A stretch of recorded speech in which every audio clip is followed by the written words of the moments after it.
final day, week 4, stage 2. Welcome back, everybody. I'm your host, Chris Puckett. We have an awesome day of Overwatch coming at you, and I've got the full desk to bring you all the games. We got Bren, we got Johnny, Sully's with us once again, and we have an amazing crowd. Shout out to all of you guys here in the Blizzard Arena. It's Sign Saturday, guys. What's your favorite so far, Johnny? My favorite so far? I actually like the fries we had last week coming in from Reaper. That was a really good sign. That's my favorite sign right there. Reinforce is not a coward. That's actually completely false. I'm actually the most impressed with everything which has glitter on it, because that's like a lifetime commitment. Once you actually use glitter in anything, it's just a part of you and your life moving forward. So a shout out to everyone who was that brave. You're locked in. Good luck with that. Let's take a look at our overall standings. So far, it's all been the regular season matches. We've seen stage 1. We're closing out stage 2. Still stages 3 and 4 to go. But if you look at these numbers, New York excel with a fantastic lead. Behind them, you got Seoul, London, Valiant, and Houston right behind them. Yes, and it's looking like our top 3 teams, they are the most dominant ones, and they're probably going to stick there for a while. We need a new contender. Valiant is on the 4th place, but they haven't really challenged the top 3 yet. Yeah, and looking at these stage 2 standings as well, everything is in the mix. It's a big toss-up, to be honest, between all of these teams. Anything can realistically happen now, from now into the stage 2 play. Remember, next Sunday, it's the stage 2 playoffs. We only have 3 teams moving on. London currently in that number 4 spot, looking for a big win today. And they get their opportunity as we kick this one off. It's Seoul, it's London at 1 p.m. A little bit later in the day, though. Very important match for the Philadelphia Fusion. I'm looking out for the Houston Outlaws today, actually, because they have been in a bit of a slump. But today, I think they could get a big win versus San Francisco Shock. We got 3 epic matches. The first one starts right now. We got Seoul going up against London, 2 of the biggest names in the Overwatch League, 2 of the most talented rosters. And let's start with the overall schedule here. Leading up to this point, we got both of our teams with similar records. London is trying to take down the Dynasty, and if they're able to do so, you have to like their chances moving forward with the playoffs just around the corner. Yeah, absolutely. I mean, both of these teams have very solid chances of making it solidly into the playoffs. We're looking at London first. They got the Shanghai Dragons, followed up by the Dallas Fuel. Both these teams obviously not on the similar level to London Spitfire. So if London take a win away today, they are going to be in a very solid position to really just cement their position as coming into it. And then, of course, you've got the Seoul Dynasty, who have also moving into this one.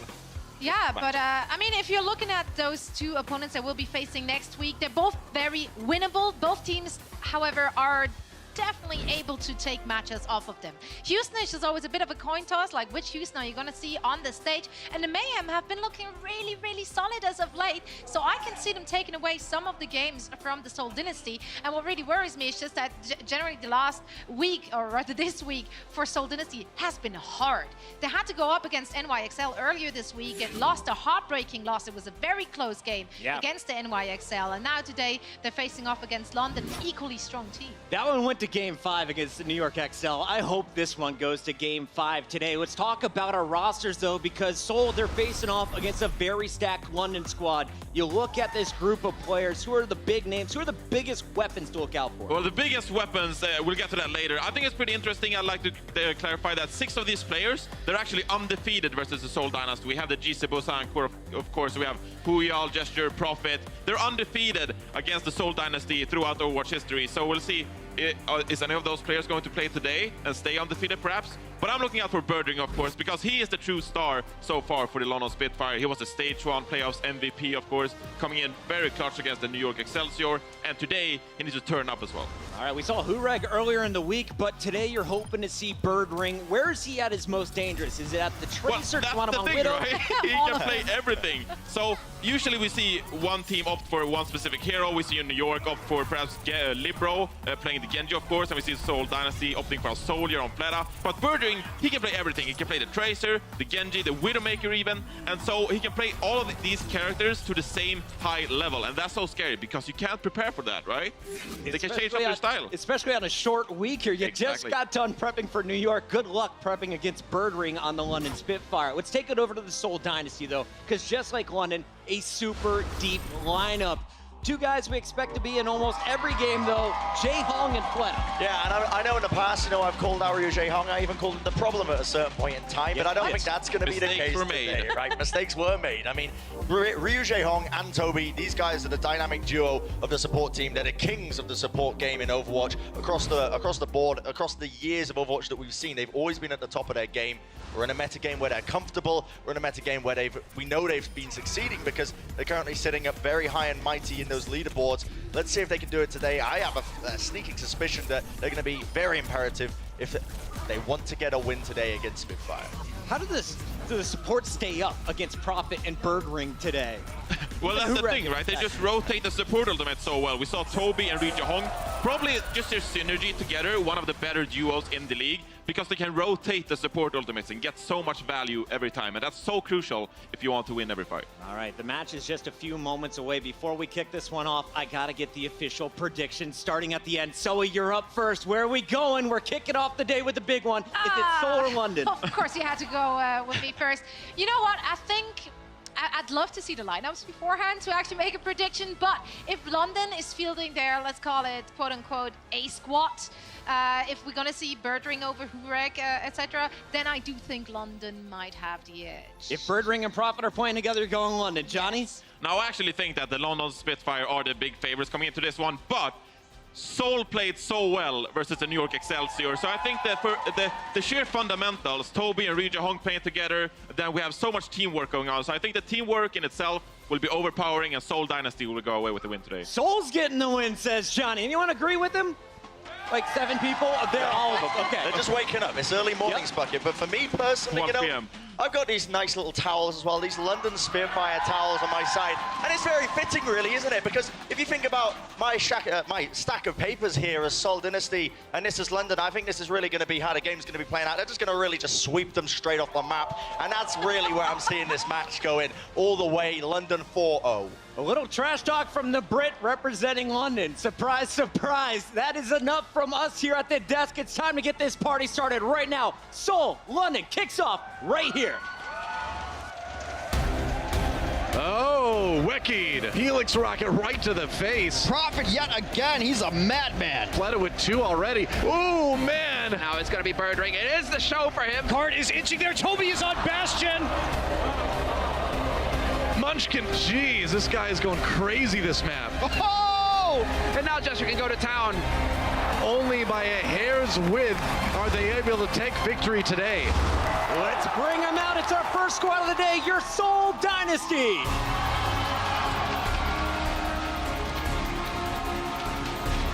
Some of the biggest names in the game today. Miro, one of the greatest tanks in the game today, leading the charge.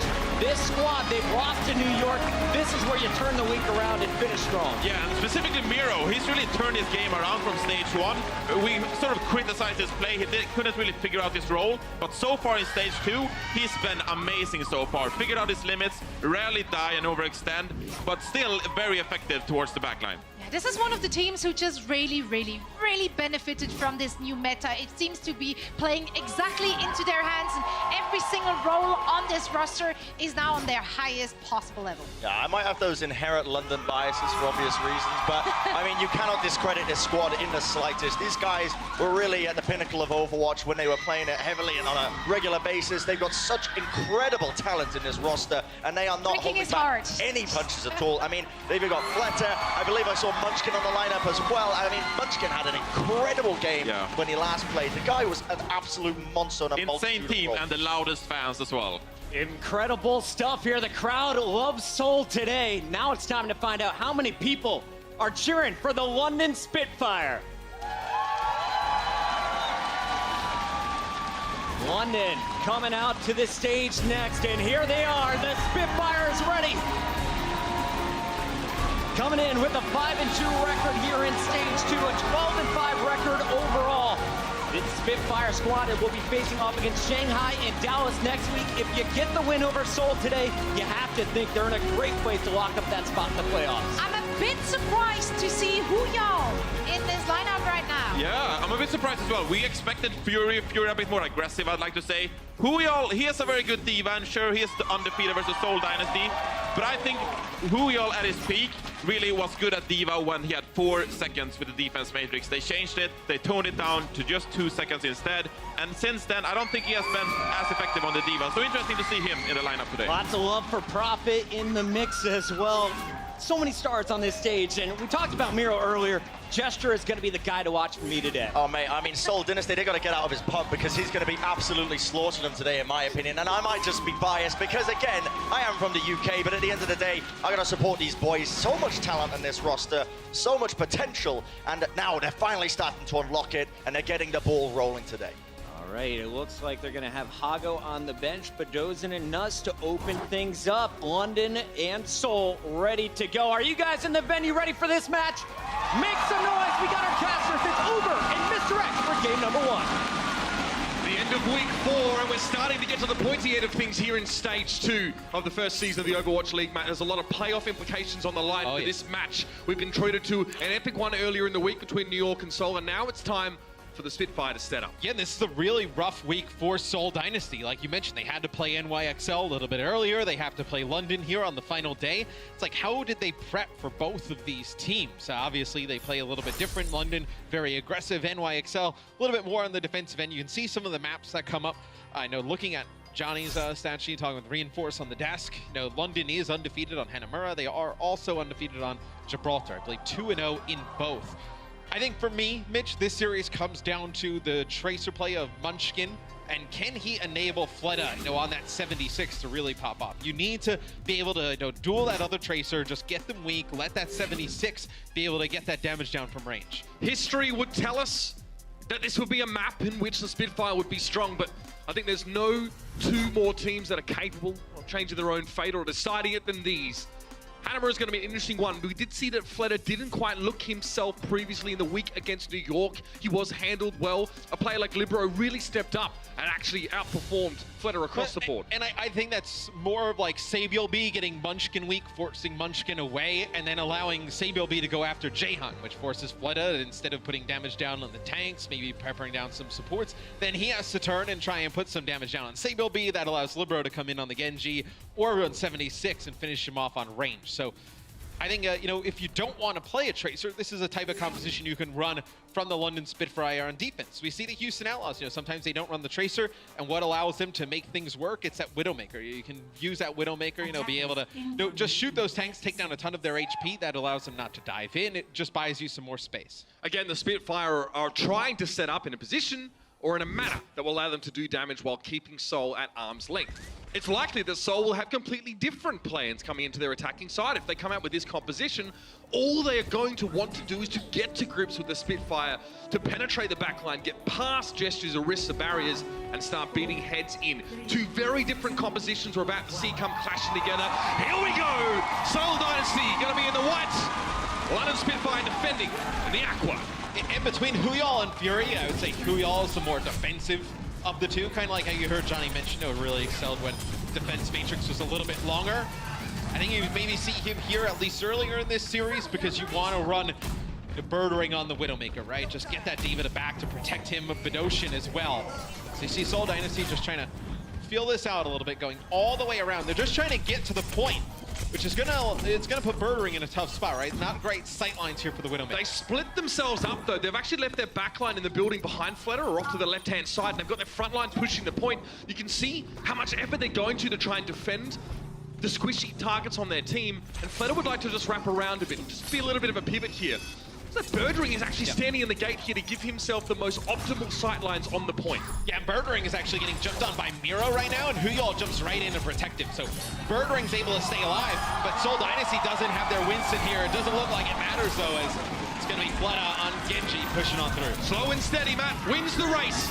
Seoul Dynasty now want to finish things off. Birdring is finally removed from the picture, playing from a position that ultimately he wasn't able to do too much from. Seoul took a fight inside this building that Wuyal's just emerged from, which prevented the Widowmaker from having any control of the outcome of the fight. Huyal will drop here, but Seoul's not in a position to push in right away. You're still waiting for Toby and Fleta to come off of respawn. They got the far spawn, but very effective there at the beginning for Seoul Dynasty. Birdring's going to swap off of Widowmaker. He'll go over to Genji. You also had Nuss make a change as well, so kind of reset the ultimate economy of 2 players here. You do have a Riptire coming out. We know how good Riptire can be to just stop a push even before it begins. Prophet already getting chunked down very early. Munchkin, though, taking a lot of damage from those grenades and opts to go back towards the point and try and control that space, but Wu Yao's found him. Now the Riptide being sent up to the high ground. He hasn't noticed the supports are sitting in the back line, and Jaehong picked around a corner just a little bit too far. He's claimed by the Riptire. Jess is more than happy here to allow Zumba just to exist for a little bit longer. Bit of stagger, hopefully wouldn't go awry, but he needs to be careful himself. Does get a little Orb of Harmony and the call to return to the point. And Bidoshin will hold on to this Transcendence and wait for that Dragon Blade to come in from Fleta. You also have Nuss with the Nano Boost, potentially giving that gesture, keeping him alive a little bit longer. So you'll see Prophet go over to Tracer now. Birdring is a very good Tracer, but we haven't really seen Prophet play too much like Widow or Soldier, so that's why you're going to see Prophet play a lot of the Tracer in this series and in Stage 2. You need that Soldier 76 hit scan player. All right, well, Jesse got that Nano Booster now. He's going to try and double down with the use of the Primal Rage. He does note with interest that Jaehong has actually been forced to use his Transcendence on the high ground, but that's okay for Seoul because they keep themselves topped up as they approach the point. Both support ults have been committed to this fight by the Seoul Dynasty. The Sound Barrier now to follow it up. That's now expired, but Seoul have managed to get themselves to the point essentially unscathed, and this is where the real fight begins. And the Transcendence comes out from Bidoshin. He just needs to keep everybody alive, but that's going to allow Fleta to use that Dragon Blade, and he gets nothing with it. Birdring goes right through Fleta, and Munchkin going to use a Dragon Blade of his own. That's such a big play there from Birdring. Toby's been dealt with, and finally the Spitfire come up with the solution to the problem that was giving him a lot of trouble. Seoul had managed to find their way to the point without taking damage, which is normally the most precarious stage for attackers to actually get into fighting position without losing players left, right, and center. They had to use both of those support ults in order to facilitate for that, and they burnt them essentially, and all they got was a tick. And Seoul kind of got what they wanted towards the end there, but everybody was so weak because, like you said, they didn't have those support ults. They're starting to get a little bit spread out. They got that Transcendence out. They knew that they don't have another sustained ultimate. They're able to get a use of the Dragon Blade. Just Flood is so weak when he pops it, not able to do anything with it. And you think he probably uses it there because you're going to change up the comp. You're going to have Flood play 76, try and get up on the high ground. And you're going to have to see Munchkin here go pretty big. He's going to need to put down a lot of damage, allow Fleta to have that space to go up. Munchkin right now was playing from the front gate. He might actually just go up to the high ground and join the rest of his team. For now, London Spitfire, have a brief moment to pause and take a breath as that first little exchange goes without any real notable exclusions or eliminations, but that's going to be a different story this time. Toby's down. Nuss gets Pulse Bomb way back in towards that spawn area. He actually used a Nano Boost, if I'm not mistaken, before he went down. But again, a 1-for-1 trade means we still have a stalemate. Yeah, I mean, you get the Pulse Bomb onto Nuss, but it doesn't really matter because you lose your Lucio. You're not able to speed boost on through. Not able to get Fleta up to that great position. Now you're allowing, Bidoshin's going to build up towards this Transcendence rather quickly. You're going to have that support ultimate here for the London Spitfire. It's like whether Prophet can get this Pulse Bomb off, right? You get land a big Pulse Bomb here, stops this fight. He might have found it. That'd be huge. He might have been able to get into the backline here. We tried to circumvent the presence of Zunba there. The trades are coming out, though. It's been a 2-for-2 thus far. Both teams are missing their Zenyatas. But see, just that push forward and those 2 kills, it's going to allow both support ultimates here to come online for the London Spitfire. You'll have a Nano Blade. As Birdring falls, you're going to see a Primal Rage come out from Miro. It looks like Seoul wants to fight this. They're going to use a Sound Barrier as well. All right, Zumba getting chunked down despite the fact the Sound Barrier was in play. And Miro with the Primal Rage. Good positioning from him. Look at this foresight. He knew that London were about to push the high ground and try and control that, so he changes his course and his direction and gets up there to block them. Now the tactical advisor for Fleta to come in here, but it's going to be a Transcendence over the fight. Birdring with a Dragon Blade, but Fleta has a trans of his own here. Both Zenyatta's using ultimates. That's a big connection, though. Helix Rocket finds its mark, and now London are trying to stream back in onto the point, but it looks like they're on the losing end of this fight. Gesture looking low, and Wu Yao about to join in, but Ilwin shot down. It's a Pulse Bomb committed to get rid of the Diva, and now Seoul Dynasty gets set up here. That should be it. Just the Prophet now. Moving on to the point, there is a Mei in play. It's Jaehong now with that Ice Barrier to try and stall things out, and London are lining up. One by one, they're going to have to push their way in. It's Nuss next up to the plate. Bidoshin comes in on the Moira here, and Gesture lands. And he's got Primal Rage, so he's going to be able to stay alive a little bit longer, just trying to knock Fleta out of position. It's going to leave Huyol on the point with Prophet, Bidoshin there as well, as London looking to stabilize here. And man, there was an opportunity there for Seoul. Fleta comes up with a big kill, allows Zumba to actually get back in mech, because when they're trying to take the point, they don't have Miro. He's coming off of respawn. Fleta picks up a big kill. Zumba in his baby diva allows to get back in a mech, but they're not able to take it. They get so close. You see the percentage they've made. So you did have some support changes, though, for London to come out, obviously to get back to the point. Oh dear, that's the pick, man. Pulse bomb thrown in. Prophet doesn't connect with his one, but the fight is happening now for the high ground. It's all down to London to try and equalize this one and get themselves back in this, and they may have just done so. Munchkin gets removed by Prophet, who has a moment now to take a breath and survey the situation, but Flatter's doing just the same thing from the high ground. Tactical Visor is there.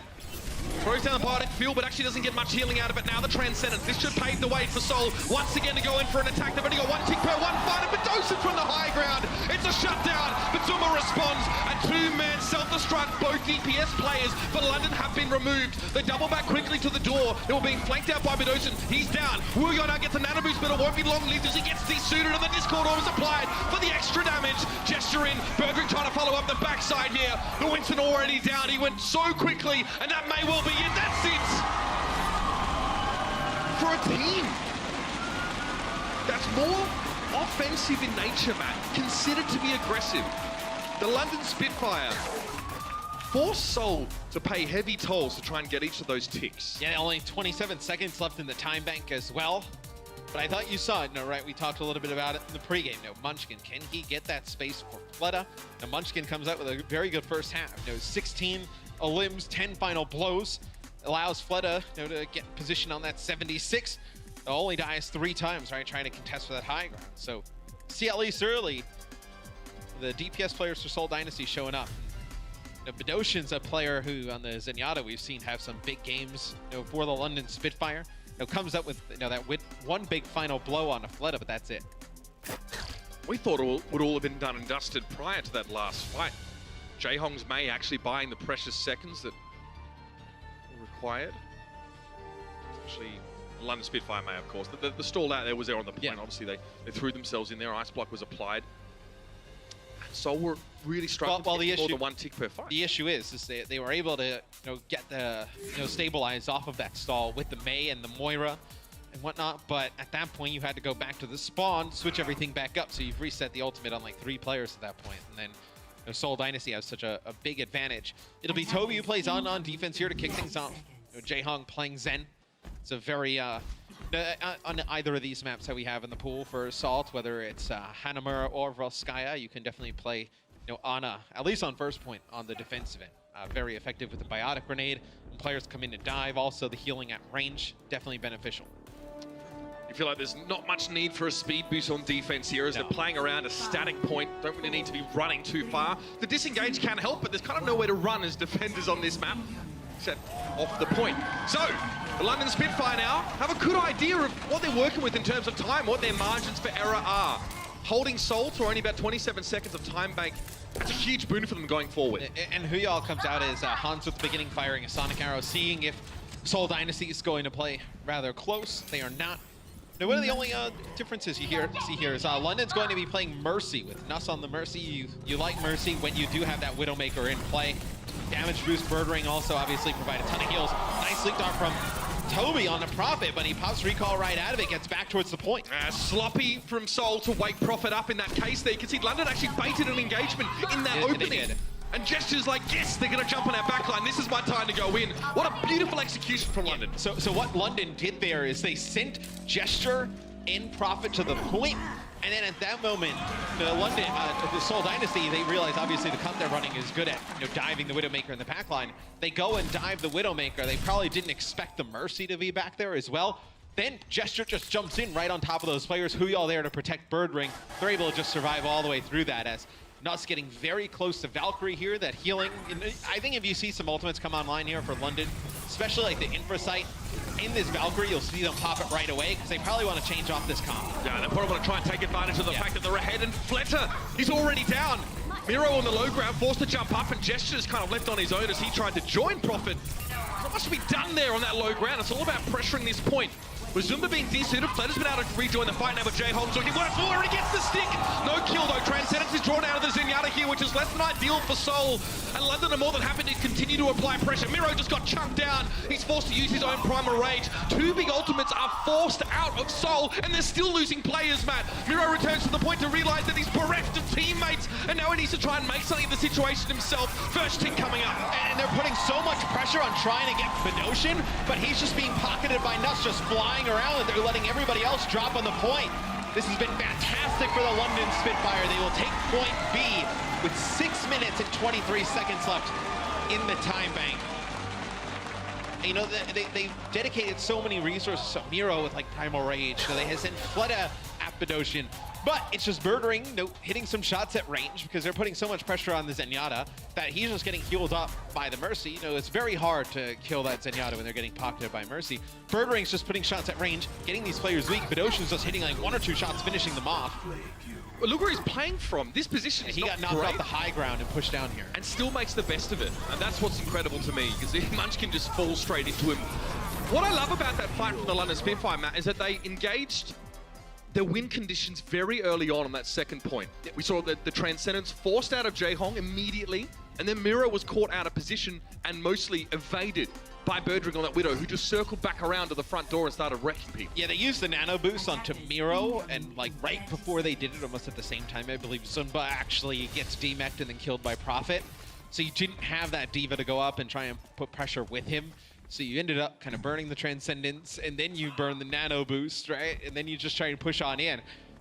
But I think if London doesn't win that fight, I think they switch off of that comp. Because you don't pop Valkyrie right there, and then you probably have Birdring switch off of that, and Widowmaker and go to either Genji or 76 up on the high ground. On the defensive end, it'll be London running the pretty much same thing they ran last time.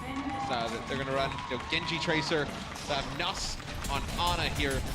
No, nothing different from Seoul Dynasty on their offensive attack as well. Initially, the Spitfire tried to play that sort of Junkrat Widow composition on defense, so this is a change for them, I guess. They eventually switched to this comp when they realized it wasn't working out. This is actually good early trades here for the Seoul Dynasty. They've gotten rid of Gesture already, and Miro fell in response, but Birdring is not present, so it's only one Genji to rule them all right now, and it's Fleta. Found the Ocean, a little bit too close there. Perhaps discretion the better part of Valor in this case, and the London Spitfire realize they've already lost the fight. Well, it's interesting, you want a Widowmaker, right? When it's just like you need that one pick, and one pick kind of decides it all.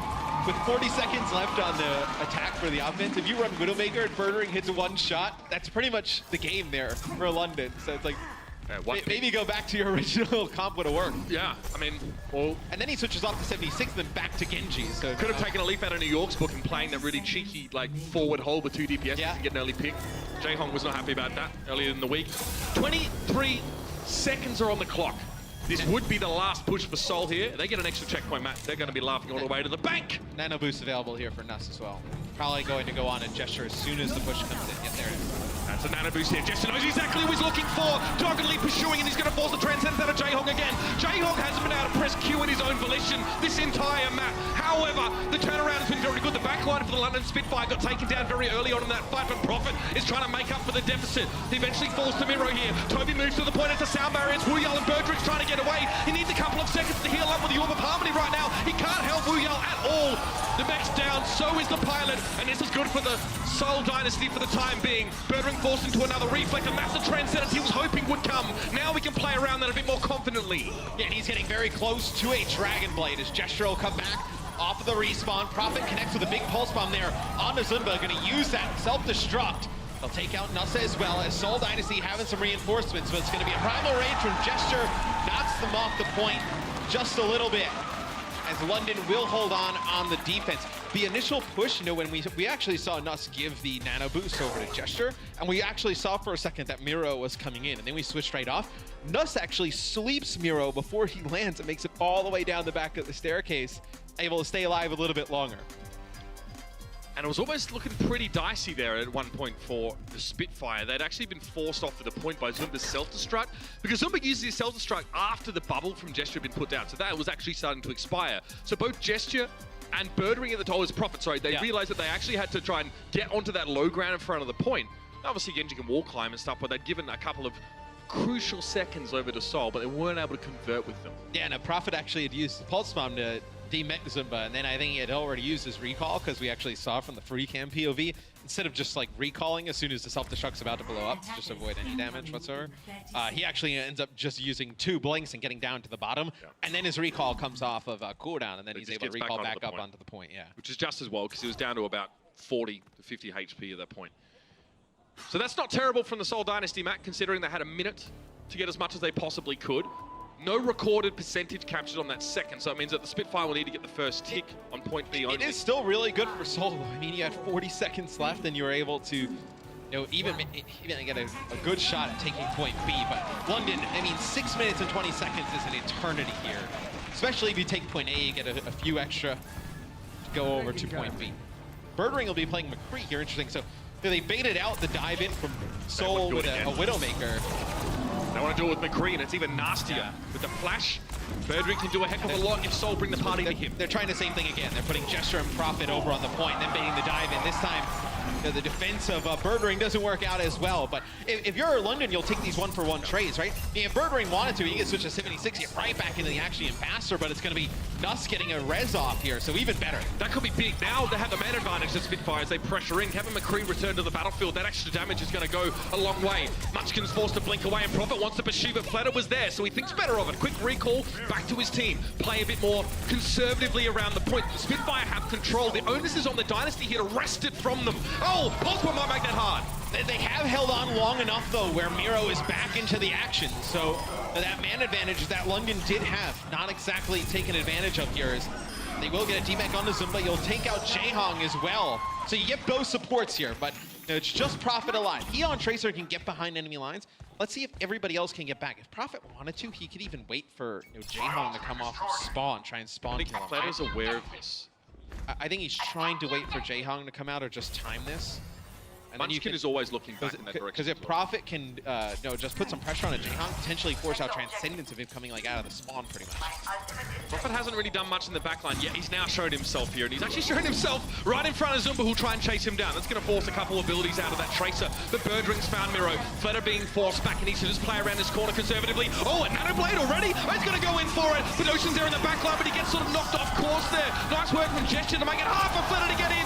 Flash as well. Everything thrown at the angry Genji, and it works out. Unfortunately, in the process, with 2 supports of the Spitfire, eat a big self-destruct. Now there's no healing available for London. They need to pave the way on damage and nothing else. And it looks like it's going to be a little bit too much for them to bear. Prophet's going to have to try and get a mini health pack. He doesn't even get that far. Miro pursues him to the end. And Zunba just bailed Seoul out of jail. Oh, yeah.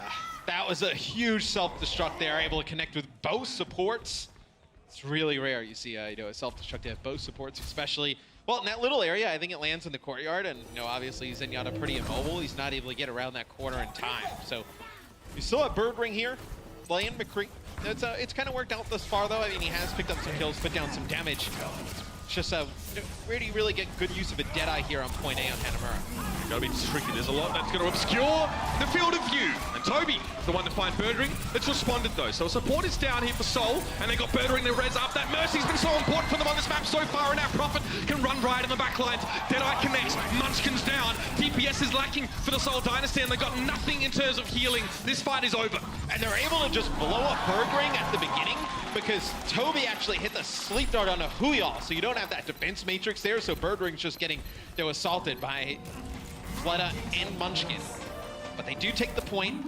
3 minutes and 30 seconds here to get a tick on point B. You're going to have Bedosian getting a Transcendence here, and I know that's about it in terms of ultimates. You'll probably have Gesture get Primal Rage too. The side of Seoul Dynasty, you have your Primal Rage. You're going to have Nano Boost and Transcendence again. So this first fight for London may just be trying to force some ultimates out of Seoul. Yeah, or bait bad positioning from Seoul as well. Like a poor engage from Miro would be good. I feel like a junk rush into hero switching here. I don't know if they want to keep this McCree. And you don't mind if Seoul just kind of pushes in, you don't mind whether they use Dragon Blade, Nano, and then maybe a Primal Rage, just trading your Transcendence for those 3 ultimates to come out. That would be a pretty good trade for London. Flatter forced into reflect. Miro can actually take that high ground. Flash thrown in, but Bedry's so low. McCree is vulnerable and not very mobile. It's tough to play him in these circumstances. However, it's a 1-for-2 trade with Birdring being brought back up. London are at full strength right now. Flatter has a Dragon Blade, but he's in the spawn. It might be another Nano Blade for Seoul to try and get themselves out of this one yet again. Trading still. Jae Hong down. Gonna be a self-destruct running in over the point. A great flash. Flatter shut down.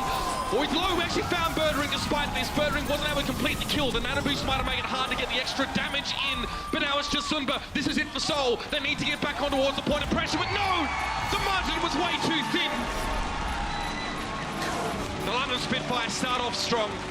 And really, Matt, you had to say it was the first Spitfire defense that really gave them this map. And then here on their point B attack, I thought that the big plays were made by Nuss. It's kind of rare we talk about Mercy here in stage 2, but he's able to sit right on top of that overpass, right above the point, and just heal those players up. And then as soon as Flooding uses that Dragon Blade, has the Valkyrie to get up in the sky, provides the healing to Jester, Huyal, and Prophet as they're on the point, allowing them to take point B. Some big plays from the Divas in this map as well. We don't always see Wuyol in this permutation of the roster for the Spitfire, but it's working out well. First map down, more to come after this. The Overwatch League is brought to you by Intel, the official computer processor of the Overwatch League. T-Mobile, America's best unlimited network. And by Omen by HP, the official PC and display of the Overwatch League.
Seoul Dynasty is now the only team which is still undefeated. This crowd is going crazy for the Spitfire.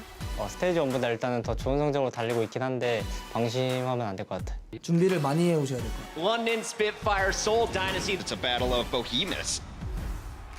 프로피 선수도 견제해야 되지만 버디링 선수를 좀 더 조심해야 될 것 같아요. 플레터 선수가 잘하는 건 맞지만은 저희가 흐름을 타면은 저희 팀 딜러도 더 잘하기 때문에 Birdring somehow finds a shot on Fleta. 그렇게 굳이 무섭지는 않아요. 일단 비두신 선수가 굉장히 공격적으로 플레이를 하는데 애초에 서울팀 약점은 런던 스피파이어이기 때문에 The Spitfire are out there doing aerial acrobatics. 하던 대로 하면은 이길 것 같습니다. 저희가 런던 상대로 아직 1점도 아직 못한 상태인데요. 이번에는 좀 살살해서 1점 정도는 드릴게요. 이제 이번 스테이지에서는 저희가 1점이 아닌 4점을 꼭 가져가겠습니다. 기대하세요.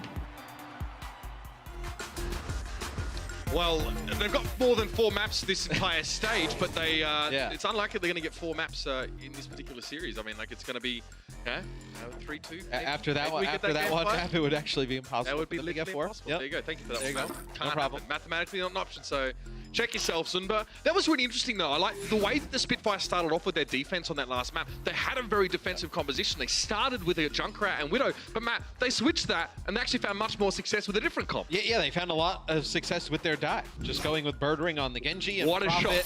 shot. Look, it's a very aggressive team. We knew that during stage 1. They started to excel in stage 1 when they started mixing in the Junkrat and a little bit more of defensive play, just a little bit more versatility. Do you see a bit of that in Boston as well? Like a team that sort of wants to run that dive comp defensively, and actually if they try and play a really defensive comp, they just don't really I really like what they did is when they baited Seoul into getting aggressive and diving onto Birdring. It's like, hey, here's our backline, and I'm not there as Winston. Yeah, and it's just like a different way of going about it. Like, if London wants to force fights, you don't want to just kind of jump into Seoul when they're in their comfort zone and just kind of like sitting back, and they can allow you to make the mistake, right? But then when they sit back and they're like, okay, let's try and bait them into jumping on Birdring or, a Widowmaker who, in theory, they think is, back there alone. It's like that allows Seoul to dive in, and then when London kind of goes back on the defensive end, then it causes that chaos that London wants, right? So it's just a different way or a different approach about getting the same thing. And I feel like, the Mercy also can bait to a degree, because you saw that attempt from Miro to jump onto them, and then Mercy's there healing Birdring and sort of sitting back, playing fairly safe. Trying to kill a Zenyatta that's been pocketed by Mercy is very difficult, and Winston actually just straight up can't really do it, even if you're weaving in those punches. It was so big in stage 1. It's the Harmony Orb on the Mercy pocketing the Zen, and they just have so much HP. It's kind of what effectively tanked my SR as a Tracer Genji. Constantly diving those two and having them heal each other. Eventually, a few mouses later, I got the hang of it, but I just switched over to Winston. I was like, screw that, I'm not putting myself through that anymore. And now you're out here in Overwatch wanting to build ramps, man. I don't know what that's about. Yeah, it's Prophet and Birdring. So you got double hit scan here, who comes out from the London Spitfire, which is interesting. Don't see many double hit scan lineups too often anymore, but I think Gotta be anticipating Fleta, right? And especially because Seoul's not going to run Mercy with it, so they're just going to have that Harmony Orb on Fleta. If Fleta gets anywhere near the point, you think that double hit scan is just going to erase him, especially with Bedosian, probably putting an Orb of Discord on him. We've also seen multiple times Farah struggle against D.Va on this stage, always getting those barrages eaten up and sort of taken down. It's like a death sentence. But so far, the Spitfire have set themselves up here on the point for the time being. You can see Fleta is just peeking in from the window out towards the side, does catch on to a couple of these players on the Spitfire with these rockets, but no considerable damage being done yet. I was just going to say, Fleta can't come into the point, right, because he's playing Farah. It also is very difficult for Munchkin to go into the backline against a McCree in 76 and a Zed. So just a ton of damage, that consistent damage coming out there for the London Spitfire. Oh, yeah. I feel like if you don't take the point in the first fight, Farah becomes vastly less useful. I was going to say, this is where Seoul should just go dive. Like, I feel like the one thing you can take advantage of it with double hit scan is to run Genji Tracer, because they're so difficult to hit and so fast that it causes a lot of problems. I Tracer pressures McCree pretty well. We saw that on the previous map, but now support ultimate's been completely layered here, but it gets two! Birdring with a Deadeye! And Fleta and Miro fall. The Genji is going to have to wait a little bit longer on the Seoul Dynasty to have the impact that Fleta was hoping that he would. Interesting support ult uses though, Matt. I'll be honest with you. Do you think it's justified there to see both the Transcendence and Sound Barrier drawn out at that moment? I think they were extremely dedicated to winning that fight. I think now you know that they're going to have Sound Barrier on the other side, and you know that Fleta is nowhere close to a Blade, that you're probably going to build up both of those ultimates again by time that Fleta comes in with the Dragon Blade. So I don't exactly hate it. Alright, well, Badoshan having to back away to self-destruct there, giving him pause for thought. And the rest of the Spitfire also had to disengage somewhat, but now the tactical visors in. Sound barrier is drawn out of the Seoul Dynasty. Nass is a Lucio pancake, but Fletter is also blasted into smithereens as Wu Yao connects with that self-destruct. Jaehong falling in the Spitfire. Look, they're in no hurry to move to the point because Seoul aren't really pressuring them to do so.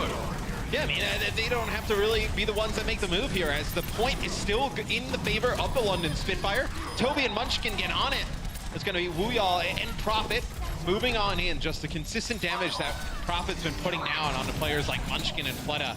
It's been a big difference as London holds on. And that's exactly what London wanted, Mitch. They held on to the point, and they're now going to have Transcendence for this Dragon Blade that's going to come up. You also have a Deadeye to zone these players up.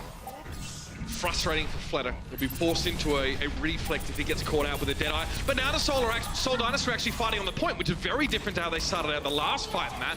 Now they're going to try and pressure a response from the Spitfire. And it all starts with this. Miro jumps in here, trying to attempt to break them apart, but Fletter gets nothing! Not a thing!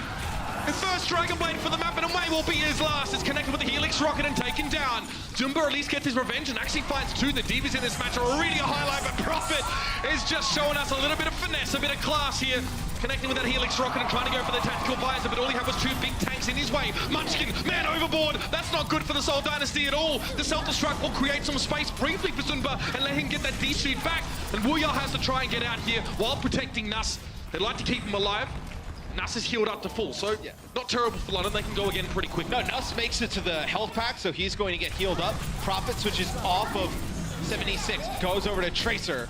Wu Yao throws up a self-destruct in the sky, going to get a mech back, but that's going to be a big kill. Prophet takes out Jaehong. A lot of extra healing and damage out for Seoul Dynasty. It'll be a sound barrier as well here for Seoul, as this fight may be it. Now Gesture Primal Rage eats up most of the damage of that Pulse Bomb. We won't be too disappointed with that result. Munchkin had no one else to really stick it to at the time.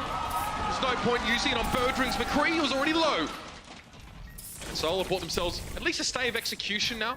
London Spitfire have to group up. Badoshan coming in with the Transcendence could be critical in this next engagement. They can play on the point with it. Yeah, well, I mean, you're going to need it because Flood is going to build up towards a blade. 80%. You're going to be able to farm off of some of these tanks that are going to come on in. They're going to use it a little bit early. They want to dive in deep. They're going to get Jaehong again. A lot like NYXL. They focus down Jaehong early. Same thing here from London. Have they found the weak link here in the Seoul Dynasty? I never thought I'd say there was one, but Jaehong's been dying first in all of these fights, especially the last two. Flat of the Dragon Blade. It looks nice. It's for show. But that's about all it's going to get in this round. And the London Spitfire start off very well. I just found it interesting, man. There were a couple of fights there where the Seoul Dynasty were more interested in trying to jump on the Spitfire instead of sort of transitioning to the point and sort of forcing a response. We saw that one fight where London actually never really had to go back to the point. They just sort of disengaged from Zumba's self-destruct and still won the fight. And the one fight that you're talking about is when they're trying to push like the bridge and they just avoid the point. The issue is that Toby, it was like Toby and Miro alive, and then I think there was one other player, I think it may have been Munchkin. And if Toby doesn't go with them, they're diving in with no healing. And then if you leave Toby on the point, those two players are just going to drop on the bridge, and then they're just going to kill Toby on the point. Put the point right back. So losing Jaehong at the start of the fight is forcing Seoul to be aggressive and move in with that Lucio. Otherwise you get zero. I mean, look, they could have taken the point there, Seoul, but you would have just killed Miro and Munchkin on the bridge, like in a 2v4, and then just killed Toby, and then you just stagger yourself even worse, right? So then you're just giving even more ultimate over to the Spitfire. It'll be Seoul Dynasty who takes control of the point first, just setting up on it, not actual control of the point. So Miro dives on it. So Miro goes in, and Zumba is nowhere close, and neither is Munchkin. So Miro just dies at the gate there with no team help. At this stage, Jaehong is flinching every single time he sees Prophet. He's been terrorized by him for this entire map so far. And you can see he's very interested in staying as safe as possible. You can see the Prophet is on the hunt. Jaehong's off the edge. Nass gets another big one. Got a very crucial boop on Munchkin in that previous round, and this time it's Jaehong to start the fight. Jaehong can't catch a break, Matt. Yeah, just it's so aggressive and so fast coming from the London Spitfire, as Seoul never gets an opportunity to take control of the point. And I think what happened on that first side when I said Miro dies at that gate is Munchkin was actually there with him at the start, but he gets bursted down so fast by Birdring that he has to recall, and Zumba just doesn't go in with him. So that'll be a pulse bomb eaten up by Zumba there. A nice play by the Diva from Seoul Dynasty as Seoul trying to work their way around the outside to the point. Oh, that's very clever by Miro. They're just hiding behind the stairs. Prophet wasn't ready for that. And now jumping back into the fray will be the Spitfire. Look at them, the death ball that is London. Again, throwing itself now at the Seoul Dynasty. The sound barrier going to help a lot with this. They love to brawl, they love a bit of chaos, and Birdring needs to back away. Micro Rockets, though, probably a little bit more than he could chew. And Zunba again, huge performance by this man. Shutting down Birdring once again. Really trying to match his opposite number there. Now it's just clean up crew time. Yep, it'll be London backing out as Seoul takes the point here.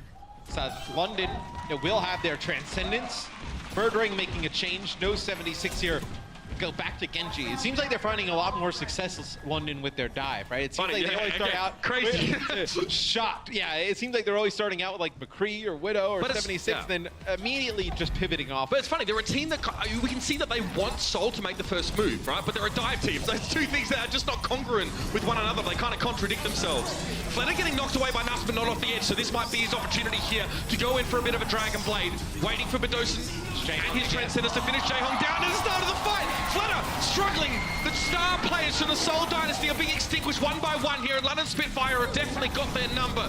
Zunba back in the mech, but again, it's too late in the fight for him to have any meaningful impact.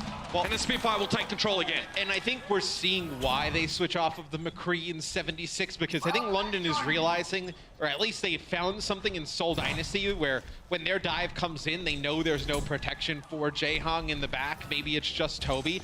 And instead of playing a 76 and just trying to chip away at the players coming in to dive you, they're just going aggressive in the back. Look at that, Jaehong down yet again. Oh my gosh. Well, it's the jump comes in from Gesture and just splits off a few players because they're trying to go in with Toby, and it leaves no 1v1. It's what, Wuyal up against Jaehong? I mean, any Zen is going to lose that battle up against a Diva.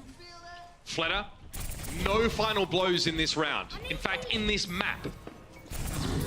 It's a struggle for him.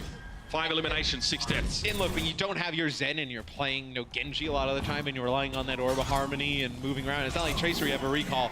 You're going to see those players tied together. A nice pick there from Munchkin on a Bedosen. It's a big one there. Nuss will have Sound Barrier, though, for this next fight. You'll also have a Dragon Blade from Birdring. Speed boost timed very well there from Nuss to allow Birdring to get back to safety. He'd already used his dash, but he was still in danger. Now the Sound Barrier. You see the Spitfire happy to let the point be taken for now because they can choose to start the fight however they would like. Jaehong now coming with a Transcendence. He thinks that's a better option than dying first in this fight, and I would tend to agree with him. But the Dragon Blade coming in over the top. The Pulse Bomb already found Jaehong. Everything's being thrown at the Zenyatta on the Seoul Dynasty, and Birdring's just the icing on the cake right now. Toby flattens London Spitfire takeoff.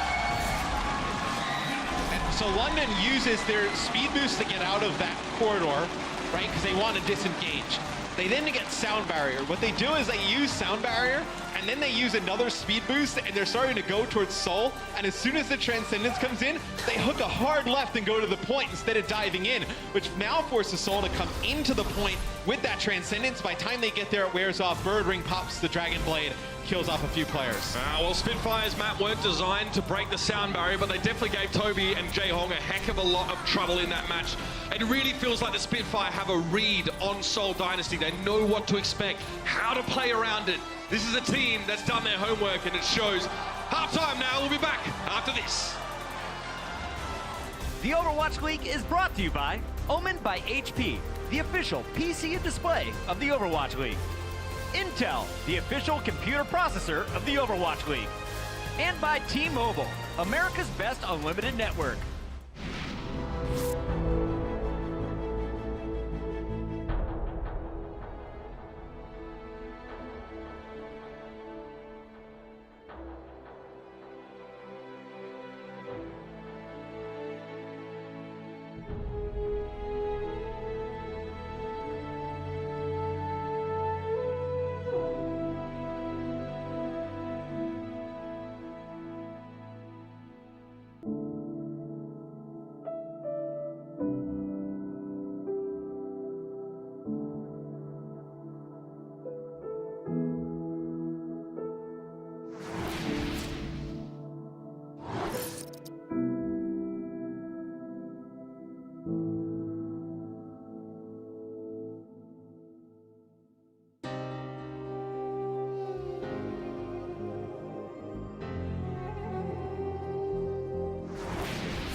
It's been all London Spitfire so far, as Seoul simply has no answer for their firepower. Welcome back, everybody. London has taken all 6 maps of the regular season up to this point.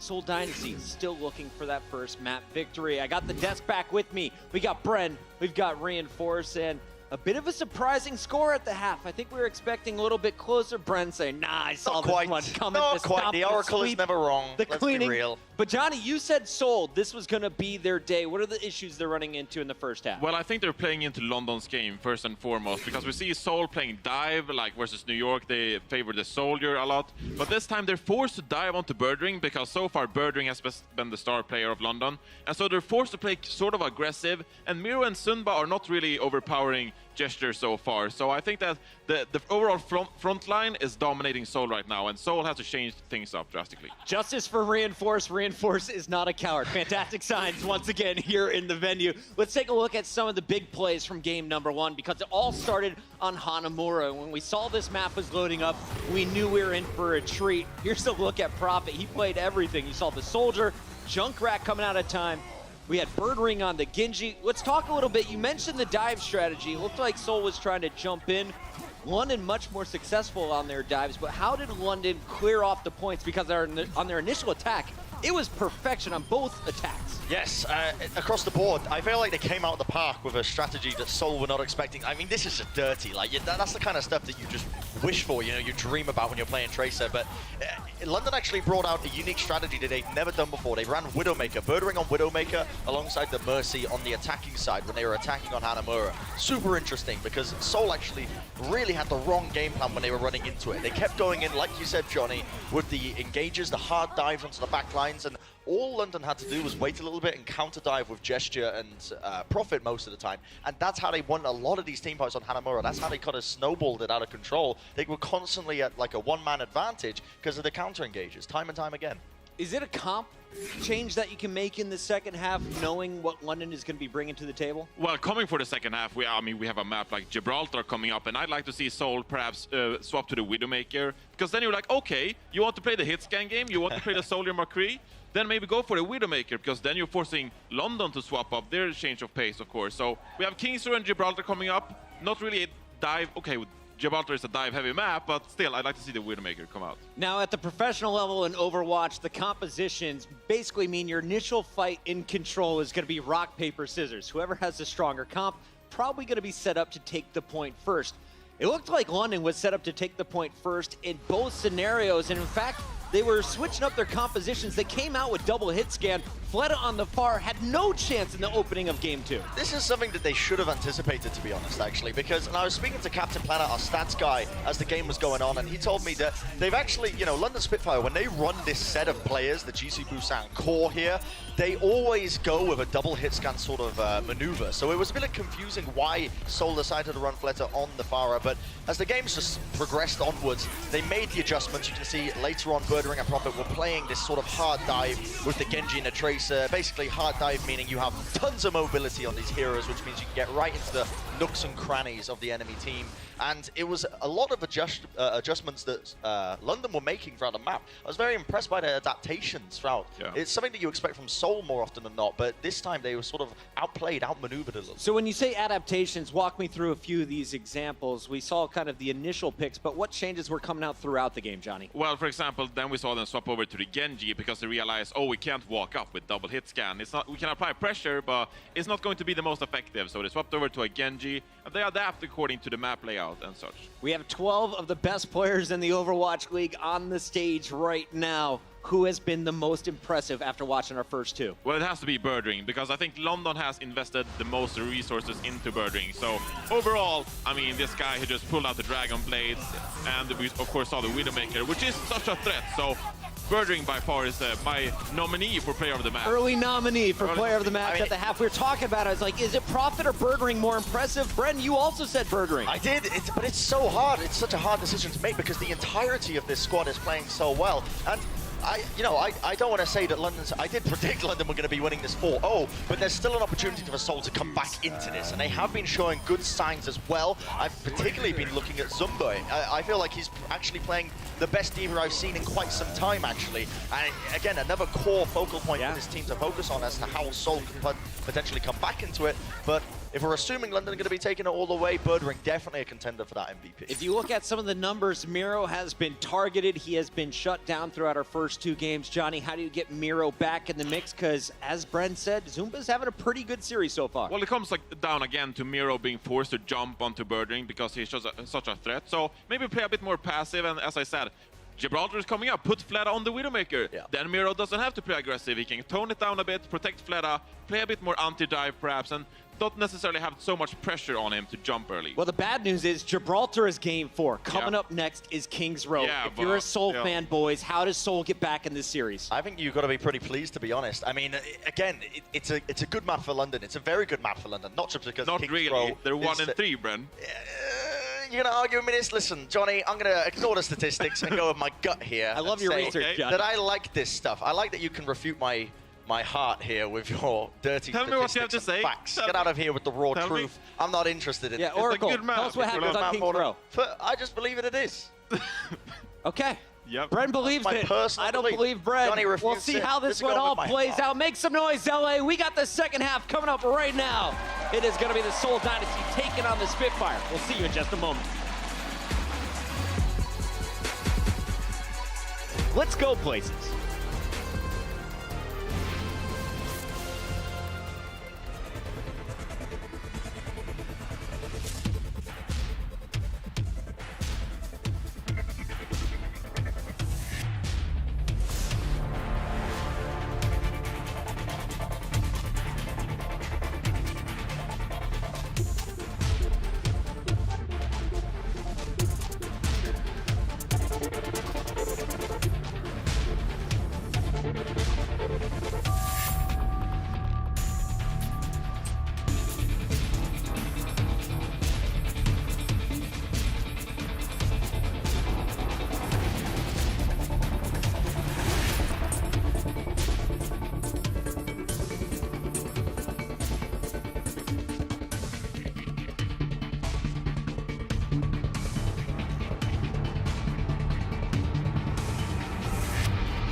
The London Spitfire have a 2-0 lead over the Seoul Dynasty, and I don't know any way else to explain this match other than the 2 words, download complete. The Seoul Dynasty have not taken one map from the London Spitfire this entire regular season. They are just completely shutting them down. And I don't really know what the Seoul Dynasty need to do to get back into this game. I mean, a monkey wrench of some sort. Me personally, I'd like to see Zomba jump on Zarya or something like that. He has one of the best Zaryas in the world. That'd be cool. Anyways, we got a whole nother half to go, so let's go ahead and send it back over to our casters, Uber and Mr. X. Thank you, Malik. Perhaps slightly prophetic thoughts there from Malik. I want Malik's sweatshirt. Yeah, that's sick, right? That's he's literally ripped. I'm coming for that, Malik. You're ripped, bro. I mean, to be honest, like seeing the Zarya on a map like King's Row, which is next, would actually be pretty good for these guys. But I mean, we talked about Seoul not having taken a map off the Spitfire, but that story goes even further back than the Overwatch. Oh yeah. We talked about last season that Lunatic High, which were Seoul, essentially, had never taken a map off of GC Busan, which is some of this roster. So I mean, the monkey has been on the back of Seoul far longer than just the Overwatch League. And in a map win doesn't exactly get that monkey off of your back. No. Like a series win, like we're not out here celebrating maps. This isn't a... And the monkey sat on their backs drumming like a good Chinese massage, man. Like hammering it in there, and they're being reminded all the time. Now, let's talk about Jaehong a little bit, because obviously we saw him getting picked off at the start of a lot of these fights, but statistically it's clear to see that he still played very well. Yeah. The problem is that he wasn't able to play much. Like, while he was alive, he was having a big impact on that Zenyatta. That's the thing. I mean, his stats are good, but it's just he's dying too much, which... it's kind of on the team to protect the Zenyatta. Like, whether it's your Diva, whether it's your Lucio, your Tracer coming back, like, there needs to be some protection for him. You can't just sit there as a turret and just take everybody out. It's just not the way it is. So every time Miro jumps in, Prophet sees Miro trying to dive on London, Prophet just goes around and gets Jaehong. Yeah, they've just been dedicating 2 players to the back. And the thing is let's say you're the Seoul Dynasty. You jump in onto the London Spitfire. You have Bedoshin and Nuss back there, both supports. Probably have Huyal back there as well. At that point, you're leaving your Zenyatta in a 1v2 against most likely either like a Tracer and a Genji and a Winston. Those 2 heroes are going to kill the Zenyatta faster than you can do damage to the opponents, and then they're going to come back to that fight. So it's a trade that you're never going to really win if you're Seoul. I mean, you either get one clip by the Tracer or, the Winston just dives on top of you, melees you, and then just tasers you down. So, tough. It would have been very, very difficult for Jaehong to stay alive in the backline earlier on. And, to say that he's a weak link does not mean that he's a bad player. It just means that he's the most vulnerable part of the Seoul Dynasty, which is being exploited. I think it's more of a team thing with them getting back there to protect him more than anything. London on defense, I'll have Gesture on Orisa, and you'll have Birdring play Widowmaker. So we see them run this. We saw it in stage 1. A little bit on Nambani that used to run a comp like this, or Birdring would play 76 and just kind of run around up on the high ground. They kind of do the same thing here on King's Row. Use that high ground and just let Birdring kind of get lost. And now with all these tanks in the equation, see how Seoul decides to play to go right into the corner. And it looks like they got body blocked. They weren't able to make that jump. Huyal just booped him mid-flight, so they didn't make it across. Munchkin, though, hit the low ground. Now he's trying to return up, but the damage is too much. He couldn't even vape his way through that one. Taken down by Huyal, but Gesture falls to Miro. Now the Reinhardt can set up on the point here, which is great. It's going to give the Seoul Dynasty a defensive zone to work around behind that shield. And Prophet, you cheeky little man, getting a little bit too close to Zumba, who spots him out. The Micro Rockets find their spot. I mean, Zumba's had an incredible series so far. Really the biggest performer on the side of Seoul Dynasty thus far. Let's see. Birdring's on that high ground on that Widowmaker, but he can't shoot. Yeah, he can't do anything. I mean, Miro's just standing there with his shield up as Seoul getting very close to taking the point. Nuss will use his Valkyrie. That's a direct response to Jaehong using Coalescence. They get up to the high ground. Prophet, hello? Do you not hello? Say Prophet? Come on. Oh man, Zunba's just doing so much work right now. Prophet was like he wasn't even aware that the Diva would still be there. Oh, how about another one? How about Bedoshin? Zunba is just the man right now to fix all the problems. Great use of the Diva's mobility there, while the rest of Seoul sat on the point and capped it to apply pressure. Nothing the Spitfire could do. Now you'll see some changes come out from London. I know Gesture started off on Orisa for that fight. He went over to Winston, probably trying to get back into the fight a little bit faster as you see Munchkin connect with a hook on the Prophet. Birdring will play Genji yet again. Nuss will move off of Mercy. He will go over to Lucio. So you probably keep Prophet on the Junkrat just because you have that tire. And in the streets phase of this map, you can put down a ton of damage on that Reinhardt shield. And then now, okay, so Birdring's going to switch off again. Genji, go over to Tracer. So we have seen Birdring's Tracer in the past. Very good on this hero. Probably you see him play Tracer knowing that Prophet is going to stay on the Junkrat. If he was going to play something like Genji, you'd expect Prophet to switch off eventually and go to Tracer. Riptire in, he's found two. Jaehong and Flatter didn't know what hit him, and Miro needs to charge his way back home. I mean, it's kind of nice, like the Spitfire obviously having like two players that can step into that Tracer role. I mean, to be honest, we saw that from the Outlaws as well. Like Lynx are, can show that Tracer when Jake must play Junkrat and vice versa, so gives you a lot more flexibility here. Miro has that Earth Shatter coming up on Reinhardt. And Fleta is going to play Pharah here, which is a very good pick right against a Junkrat and a Tracer. Not a lot that they can do up in the sky. But who is healing him? You have Jaehong as Moira going to use a Coalescence right now as they devac Booyah. But I know Toby can't really provide much healing up in the sky to Fleta either. I don't know what Jester's trying to do here. I think he didn't expect to lose Wuyal when he did, or Nuss going down, but he was winning there to make space for who? For Prophet? I don't think so. He wasn't in a position where he could get part of that fight either, so perhaps just to stall and die on the payload there. Gesture with the Primal Rage, but it doesn't really garner too much more for the Spitfire here, as they've not come up with a response to the Dynasty. They'll be able to get a touch, because you see where Birdring is. Should be able to work his way all the way back to the payload. Doesn't exactly have to hurry. But Ocean actually gets taken out though by Munchkin, so you lose that Transcendence. You probably were going to try and Transcendence onto the payload. And you see Birdring just going to give it up. Darts right on by. Yeah, you're going to have to give it up at this time. With interesting that Bedosian was standing so far forward. He did get hooked, of course, and it's tough. You punish bad positioning easily with a Roadhog, but as a Zenyatta, he was further forward than any of the rest of his team here. So a couple of picks, a couple of errors here on London are being exacerbated because Seoul has all the tools to punish those kind of positioning errors like a hook and such. And the only time London has really stabilized was off of the back of these Riptires from Prophet. He's going to use another one here. Connects with one, it'll be Birdring with a Pulse Bomb who takes out Munchkin. Now they'll be able to push up. I mean, anytime they don't have a Riptire, it's really been Seoul just dominating. All the Prophet's kills, Matt, are from Riptires right now. 3 final blows, all from Riptires. Okay, so now you see some changes. Birdring will play Widowmaker, gonna sit in the back, put some shots down onto Fleta, who, as we mentioned, doesn't have no Mercy up in the sky, or even the benefits of his Zenyatta Orb. Nice Earth Shadow there from Miro, connects with 2. That'll get the payload rolling again. But now you're starting to sweat a little bit for the Spitfire. Bedosian opts to take the scenic route back to spawn.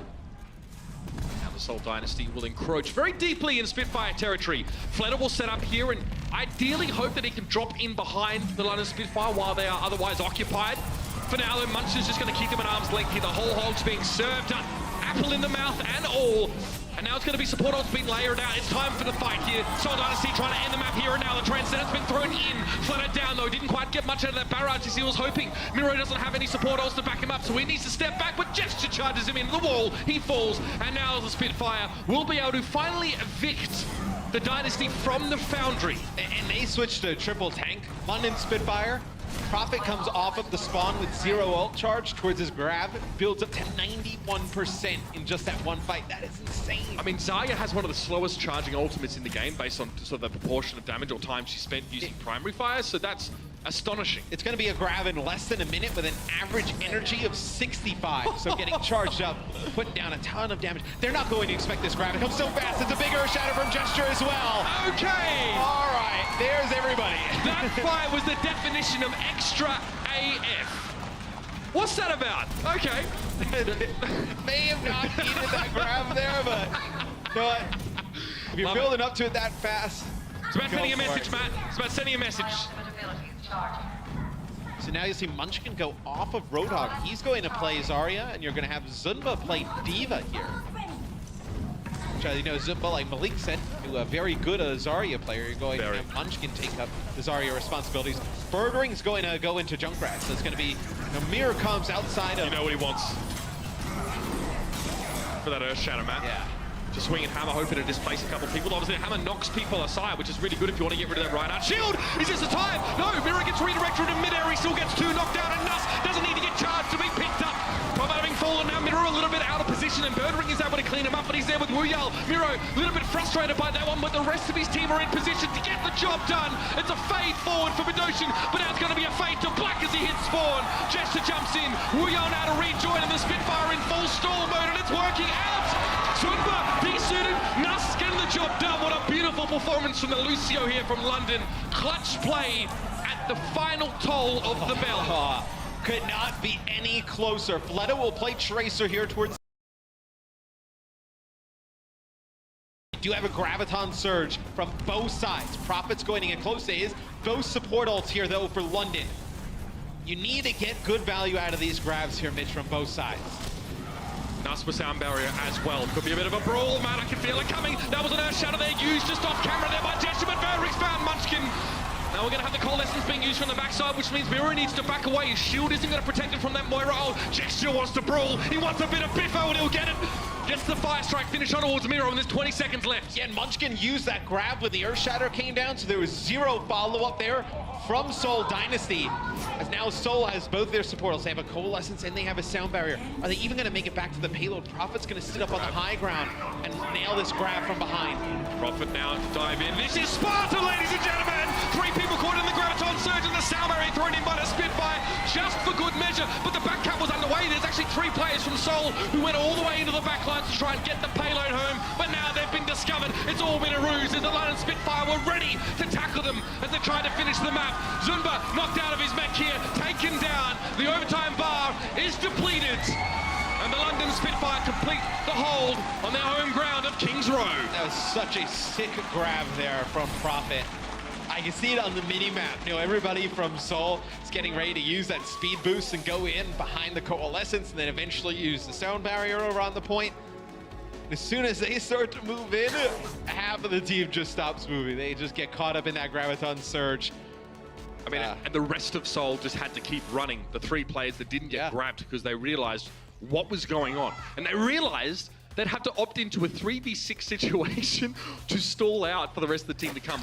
By that point, in fact, as soon as you see the Graviton being available for the Spitfire, you generally know this is done unless somehow it gets eaten up by Zunba, which didn't happen. No, and you saw Moira from both teams, I know, for an extended period on that map. Usually we don't see Moira as much with D.Va in the mix, but in large tank compositions, we see Moira because you can charge up that Coalescence really fast. She has a really high healing rate as well. You notice the Coalescence forces positioning out of tank-heavy compositions. You can't any longer stand behind Toby on Reinhardt with that shield. Yeah. The Coalescence doesn't care about any of your shielding. It is the antithesis to a lot of these tank compositions that use things like shield. Defense Matrix also doesn't do anything to Coalescence. So it is a very powerful ultimate, even when used offensively, which is not generally its primary, you know, the way its primary use. Yeah. But you can use it like that, and people can't stand up against it all the time. You see Seoul Dynasty here on defense, and this is where you see, now remember in stage 1, back when they would play Junkertown, they would bring Wakid in because they would want to keep Fleta on that Widowmaker, and then Wakid could play the Junkrat. This time, you don't have those lineup changes coming in from Seoul Dynasty. Munchkin will play the Widowmaker here, which will have Fleta on Junkrat. We were talking to Fleta, one of the best Widowmakers we have in the Overwatch League. We're going to see what Munchkin's going to be able to do. As Birdring will play Junkrat on offense, it'll be triple tank. That comes out for the London Spitfire, with Bedosian playing Moira. So you don't really, with Reinhardt as well, you don't really have anything that can challenge this high ground of Munchkin in the setup from Seoul Dynasty. Munchkin will have the same dilemma that Birdring did on his defense, is that it's hard to get around at Reinhardt shield. Again, Zunba, perfect, just boops it in. The hold actually kind of helped London in a way, if that's even possible, kind of pulling some of them across to the other edge. But Prophet sits in the back line, knowing that Zunba will be looking to try and chuck down some squishies. Great foresight from Prophet, shutting Zunba down.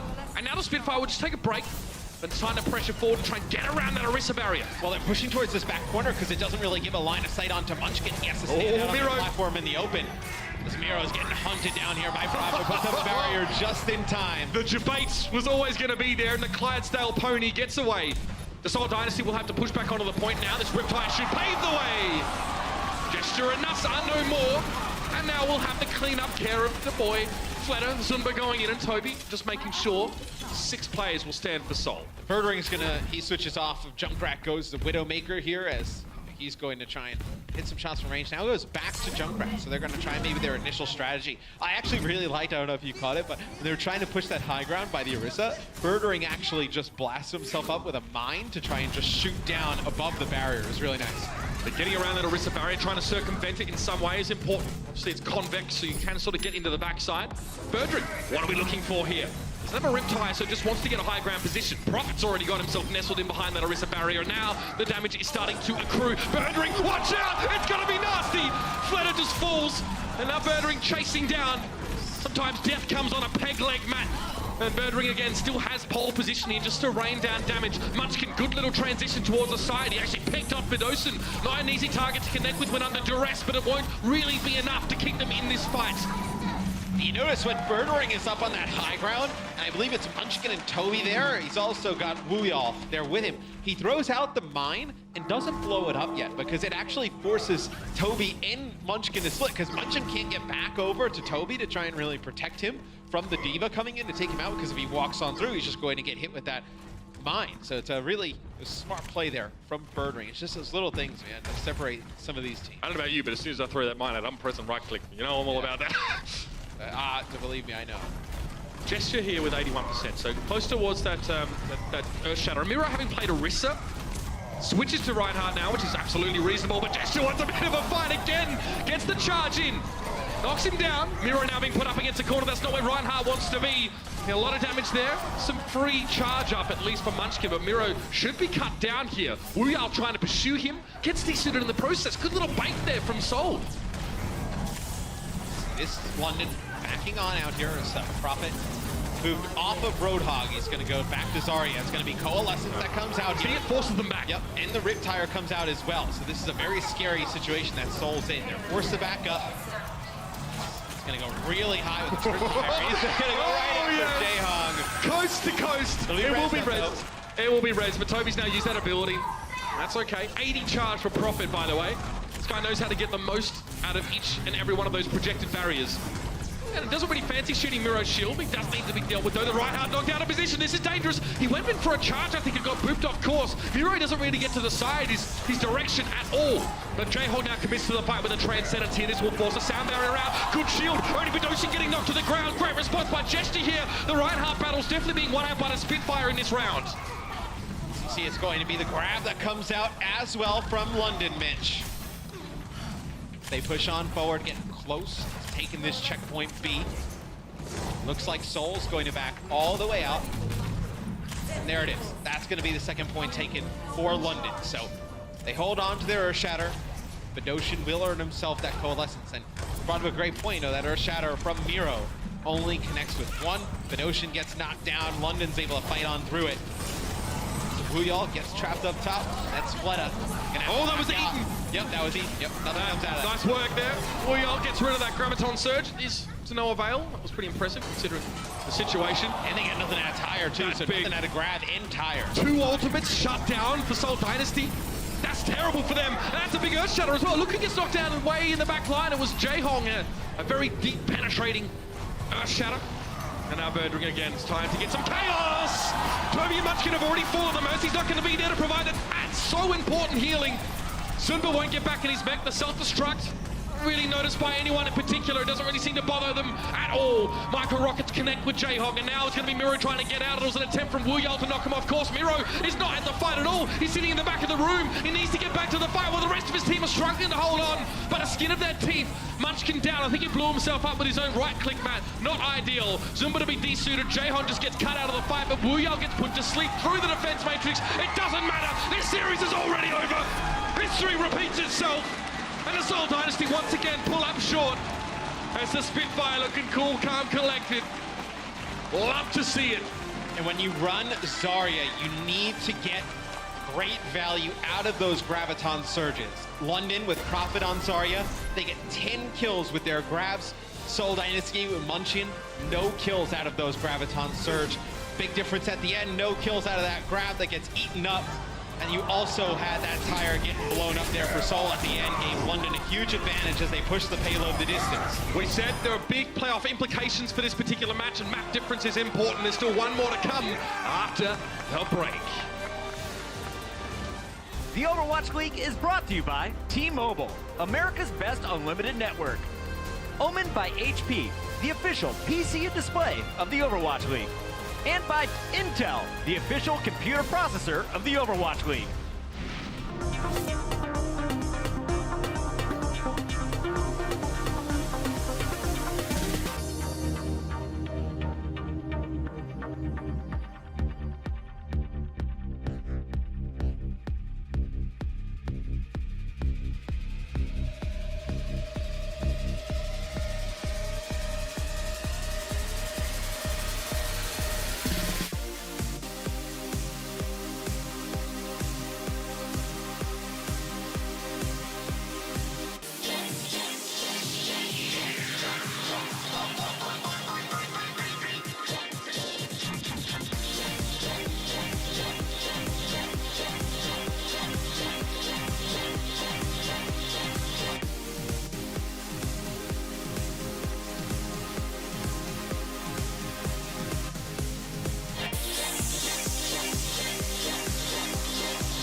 Welcome back, everyone. This is Zoe, and London is currently 3-0 up. But as those guys were taking to the stage, we on the desk were discussing the decision of fielding Wuyal over Fury. So, of course, during halftime, I got to speak to the coaches from the London Spitfire, and they told me that Wuyal actually has a really good track record against the former Lunatic High players. And that's why they decided to put him on stage today, as they really wanted that experience he has against those players.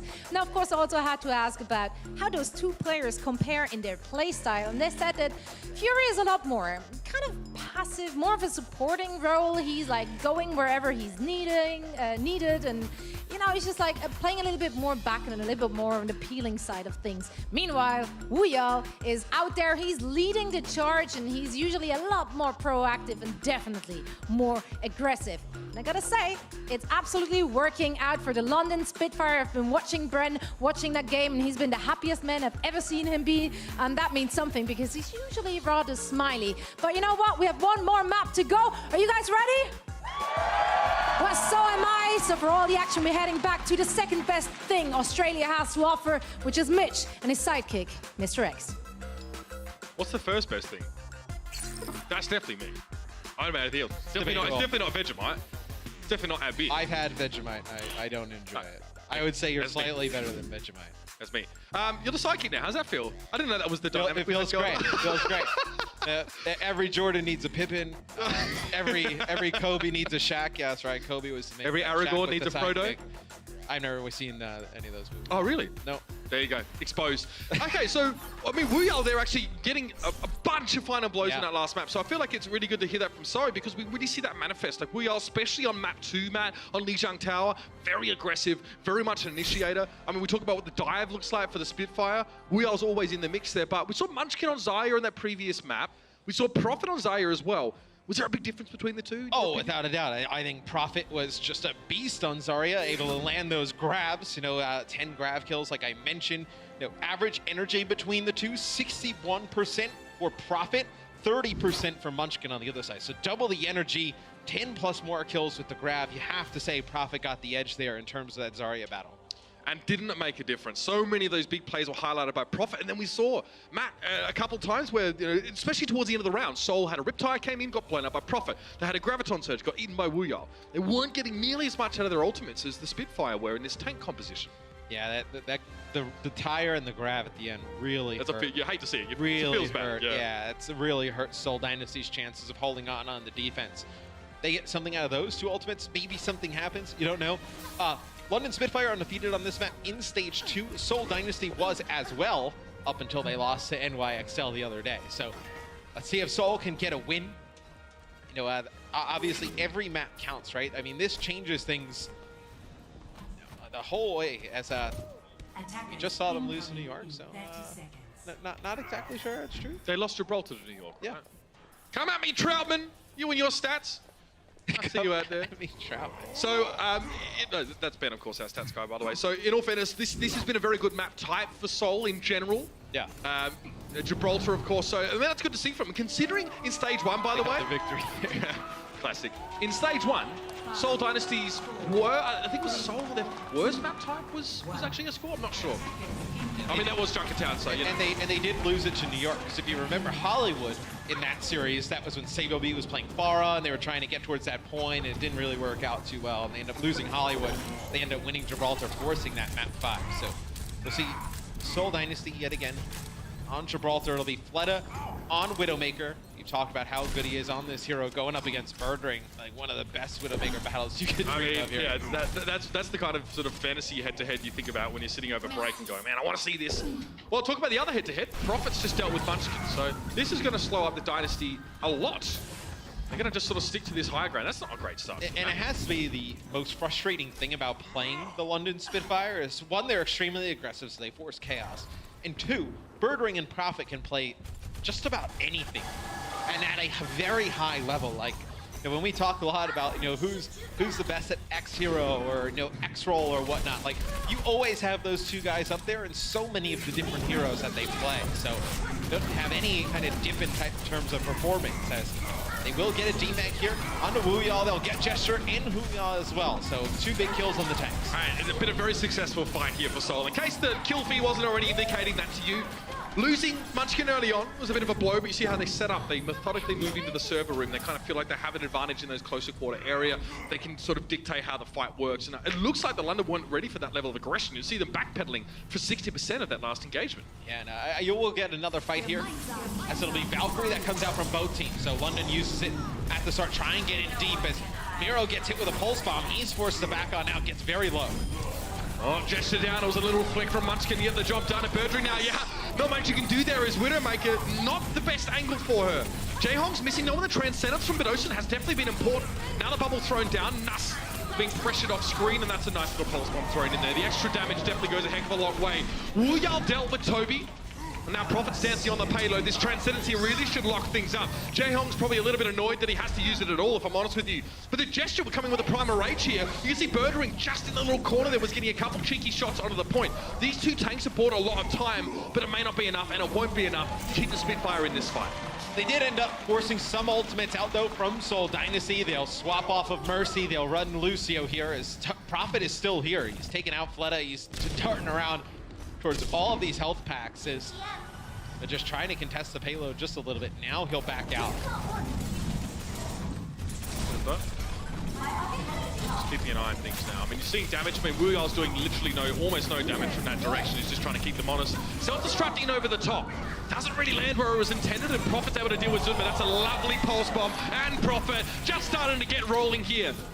Thought about Jaehong, but was happy enough with zoning Jaehong back out of those sight lines. Didn't really feel the need to follow it up. Also, it's Jaehong, so you're not going to run directly at the guy. You're just going to die. It's interesting. Okay, I was going to say Toby playing Mercy here with a Genji Tracer combination, but you're going to have Fleta go back to Widowmaker. Maybe they expected Birdring to switch off of it. You know, maybe go 76, set up on the ship, but Birdring will stay on Widowmaker here. He'll have Infosight, so he's going to give London, obviously, a ton of information here, know exactly where everybody's coming from. Well, very brief foray that was for Miro. Seeing the sights on top of the shuttle. Birdring. Again, just changing position very often, but look, he puts himself in harm's way. Didn't see Zunba coming. The silhouette of the Diva Mech obviously wasn't something that he was aware of. Still the Spitfire, though, cover over that error. And this is where it gets scary for attacking teams on this map, Matt. Normally, you can just shut defenders out of the shuttle phase. You have control. You force them into filtering into this part of the map through these very small apertures. But now, they can set up using multiple levels. There are literally 3 levels of verticality that the London Spitfire can use. And Seoul realizes they have to close the gap in terms of getting up to that high ground, so they're going to go Genji Tracer. Now they're going to have Toby play Lucio here. Now right at the beginning, that's Jaehong. There's that dive that's too strong right now. Oh. There's just no protection. Zunba doesn't know where to be. Yeah. He, he possibly could have saved Toby maybe if he had defense matrix there, but he'd obviously used it already. In the previous fight, when they got both supports as well, it was just Nuss speed boosting Gesture up to the high ground and was able to just kind of run through both. As I believe Birdring has a very good idea that Munchkin's sitting down there, as they'll back out yet again. Okay, notice actually that trap was triggered. In fact, Munchkin didn't shoot that. It's interesting. I thought Munchkin was not shooting Birdring's trap on purpose, just to not be revealed. He set it off himself, so mustn't have seen it. Maybe not had the light of sight. Profit, no. Young money, cash money, billionaires, let's go! J-Hog getting blown up by the pulse bomb there, and he was waiting again. He's rewarded for his patience. What a clutch sound barrier here for Birdring. He was at about 1 HP before that one kicked in. He'll have a chance to get away, but more importantly, it made it very, very hard for Seoul to kill him. And in the meantime, they lost Toby and Fletter. It's all coming up trumps right now for the London Spitfire, or Millhouse, depending on what your fancy is. Huyal removing Munchkin again, another one fight surely. Nuss, a little bit of an overextension. Gesture's already in the thick of things right now. Having to back away, and you can see very hastily that Huyal defense matrix thrown in to protect him. As London will have to back out here a little bit. This will be the first time they really push back. They'll answer back though with a Transcendence. They want to get aggressive yet again. Fletter, Dragon Blade time. Seconds left. He knows how it's his chance to go in. He's found 2. Fletter, get a D-suit here on Huyal, and that's a pretty good job done. He found both supports. The timing was excellent. He knew when the trans was over. Fletter comes in with some more. This guy, a little bit of a quieter series for him, Matt. Hasn't been dominating like he did so far this stage, but that's a good resurgence for him, and it has gifted Seoul the final stretch now. I just feel like our expectations are so high of Fletter game in and game out. Like he makes so many plays that kind of difficult for him to play at that high of a level every day. And then every time he makes a big play, we're like, oh yeah, that's just Fletter. That's just Fletter. Well, it sucks to be in that position, really, isn't it? Well, it's like, you heard, I think, they did that roundtable with like Jake and Dreamcatcher and Baby Bay, and they talked about like how difficult it is to just be a DPS player in the Overwatch League, and just there's so much practice time, like, and just be consistent day in, day out. It's just so hard, especially against this level of competition. Fletter there realizes he's not really going to make any progress with Bedosin keeping tabs on him. So it's a return to the backline for him now. A brief stay. And note here that the Spitfire are trying to set up on that top high ground on the right-hand side there. They're going to use that as well as Huyal on the left to try and collapse here, which is going to give them a little bit more of an ability to select their target. They don't have to kill tanks first necessarily. Using the high ground, I mean, it's anything. The same in Star Wars as it is on this map, mate. High ground is very important. And that's over with 3, okay! It looks like somehow the Spitfire weren't ready for that, and it looks like they're about to unravel, just like the Christmas sweater your grandma got you that you didn't really want. Maybe you can make it into a beanie or something like that, but that's rough. It happens far enough away that London will be able to get out of those spawn doors, you would think, but still, it's not ideal. Miro's gonna have Primal Rage, should be able to knock some players back. Munchkin with a Pulse Bomb, gonna connect on the Gesture. Yeah. Big hit, Gesture thinks twice, a bit of a double take back towards spawn. Again, there'll still be time for London to get out and contest his payload, but it's gonna be very, very close regardless, and they won't have the chance to set up. Pulse Bomb just thrown in there, Fletter just casually ignores it, not even worth his time apparently. Double Transcendence, but once again, J-Hong gets it right. He uses his slightly later, and Jesse goes down. Again, the healing available isn't going to be enough to cover over burst damage, and Fletter has that in spades.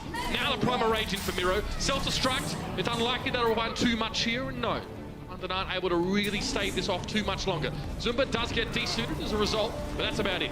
Gesture sidles up onto the payload, now faces the scrutiny of the entirety of the Seoul Dynasty. Here come the reinforcements though. The cavalry is here.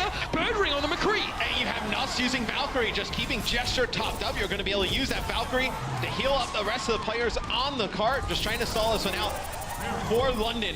Nuss in a very difficult situation, as always, able to heal up he's able to heal up Profit and Huyal during that, as both players were low. Miro was in the back trying to push out Profit on the Widowmaker, but some nice healing there from Nuss, able to keep both those players alive. So Seoul does make more progress here than they did against New York. Against New York, they finished the map, 2 checkpoints, 74.53 meters in terms of progress, so they do get a little bit further than they did in the New York series.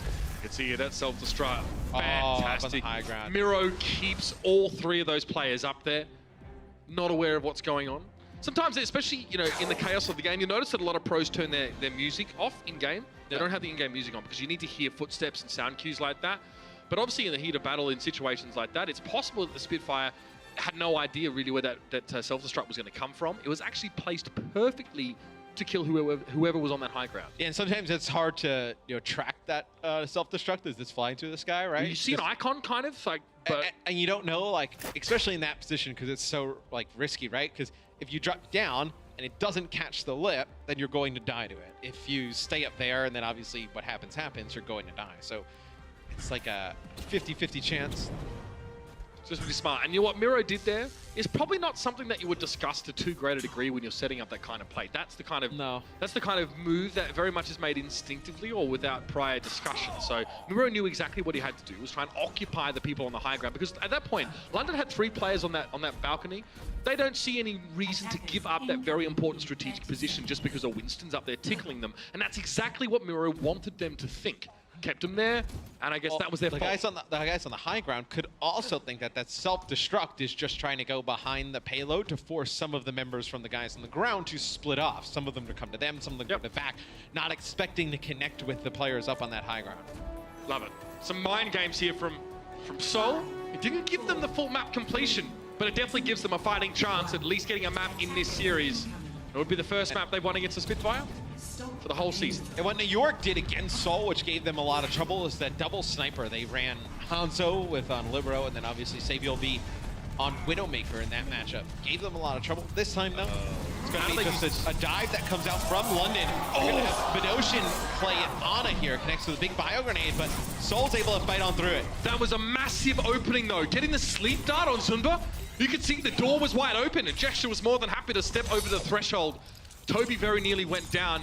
It was very, very fortunate that Miro was there to protect, and that they managed to damage London enough to stop them from really just snowballing that fight immediately. That would have almost been a first checkpoint straight away. That's rough. Toby will be playing Ana here for Seoul Dynasty. We've talked in the past, how good Jaehong's Ana is. One of the best, if not the best Ana in the world, but Zen's so important to the meta right now. You have to have that Zenyatta on your squad. Toby's been saying for ages he's wanted to play more than just that Mercy in stage 1, and now he's able to do so. That helped too late there for Jaehong, though, right? Is he? That's that aggression from Wuya. Yeah. Once again, both supports are down, Matt. Picked apart. And the dive, it's a proper dive. Sometimes the D.Va doesn't always dive in with the Winston and Genji. Sometimes the D.Va stays midway between, like Coolmat, for example. He really tries to split his time between back and front line. But so this time, Wuya wants to be in the mix. And it's so hard to deal with a dive like that one. First checkpoint here for the Spitfire. Flawless execution.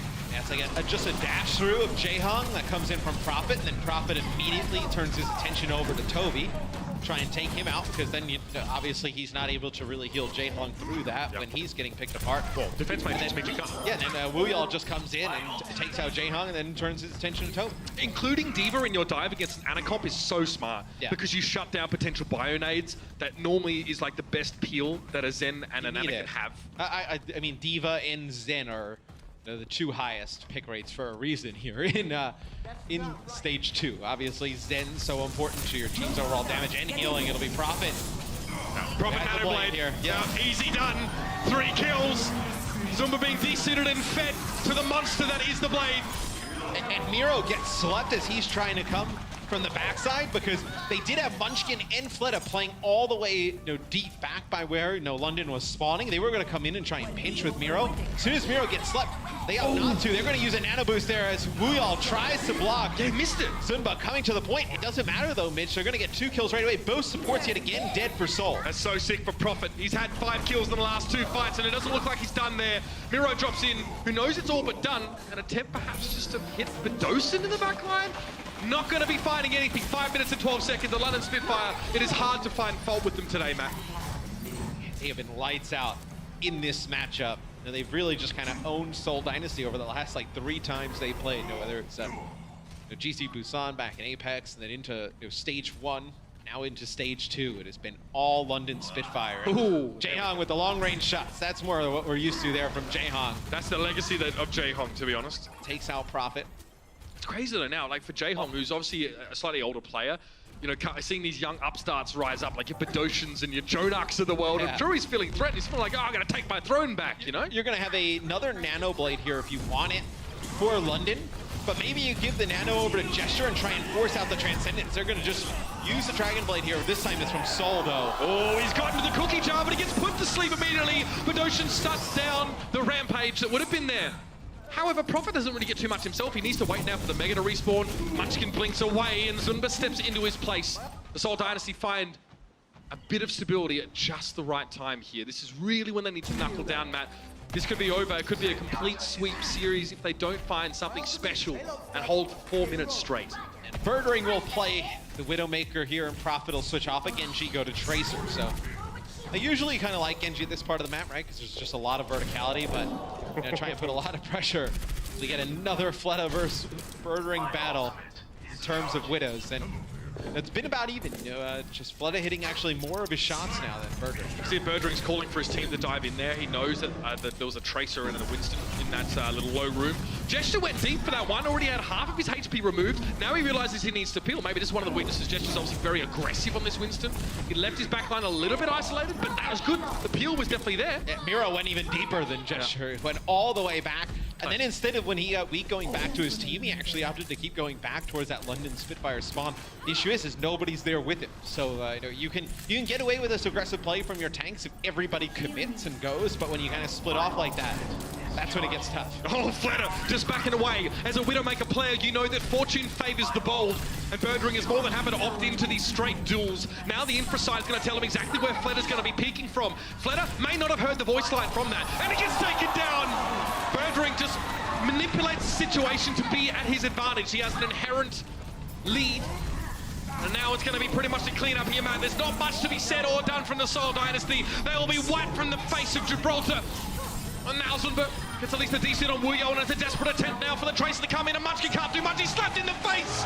The gauntlet to complete the series. Wuyo there as well, looking pleased as punch, and why wouldn't he be, man? The Spitfire. It's tough to find an aspect of this game where they weren't the better team.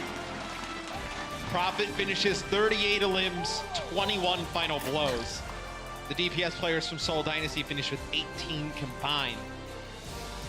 And London just, you know, sometimes they come into these matches, Mitch, you know, against some of the other teams here, like, oh man, they're so shaky. And when you see them play against this top competition, though, they show up and they always remind you why they're such a dominant squad. I mean, it is crazy, right? We saw them drop that series to the Gladiators earlier on, yeah. and that was a shocking one for many of us, and it didn't seem that close on many of those maps, Matt.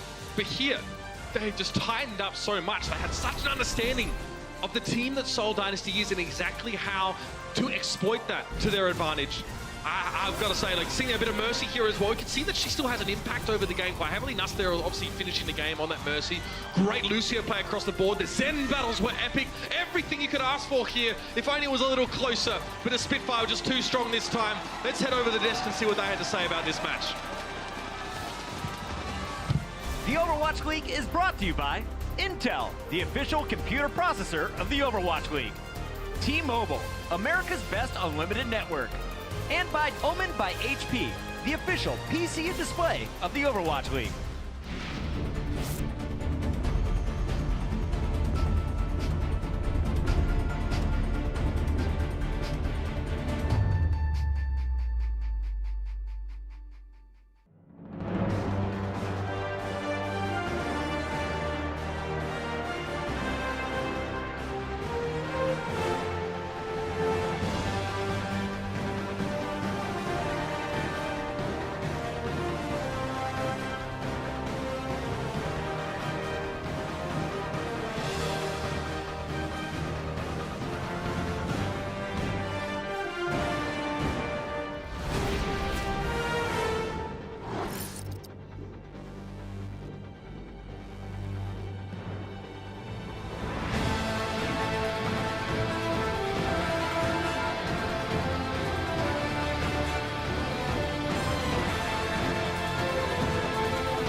London Spitfire put themselves in prime playoff position after sweeping the Seoul Dynasty 4-0. What a series for London. Welcome back, everybody.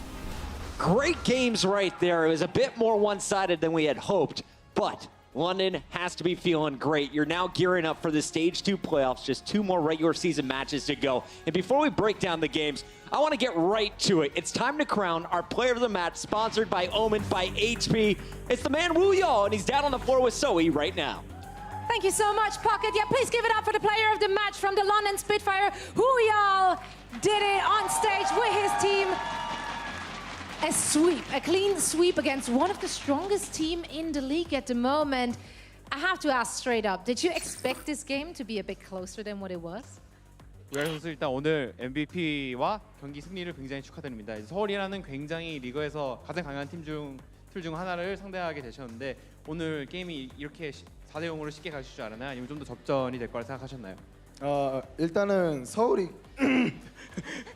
가장 강한 팀이라서 4대 0은 생각지 못했지만 그래도 약간 코치님들이 전략 분석도 잘해주셨고 우리는 이 게임에 대한 믿음이 있었기 때문에 좋은 결과가 있었던 것 같습니다.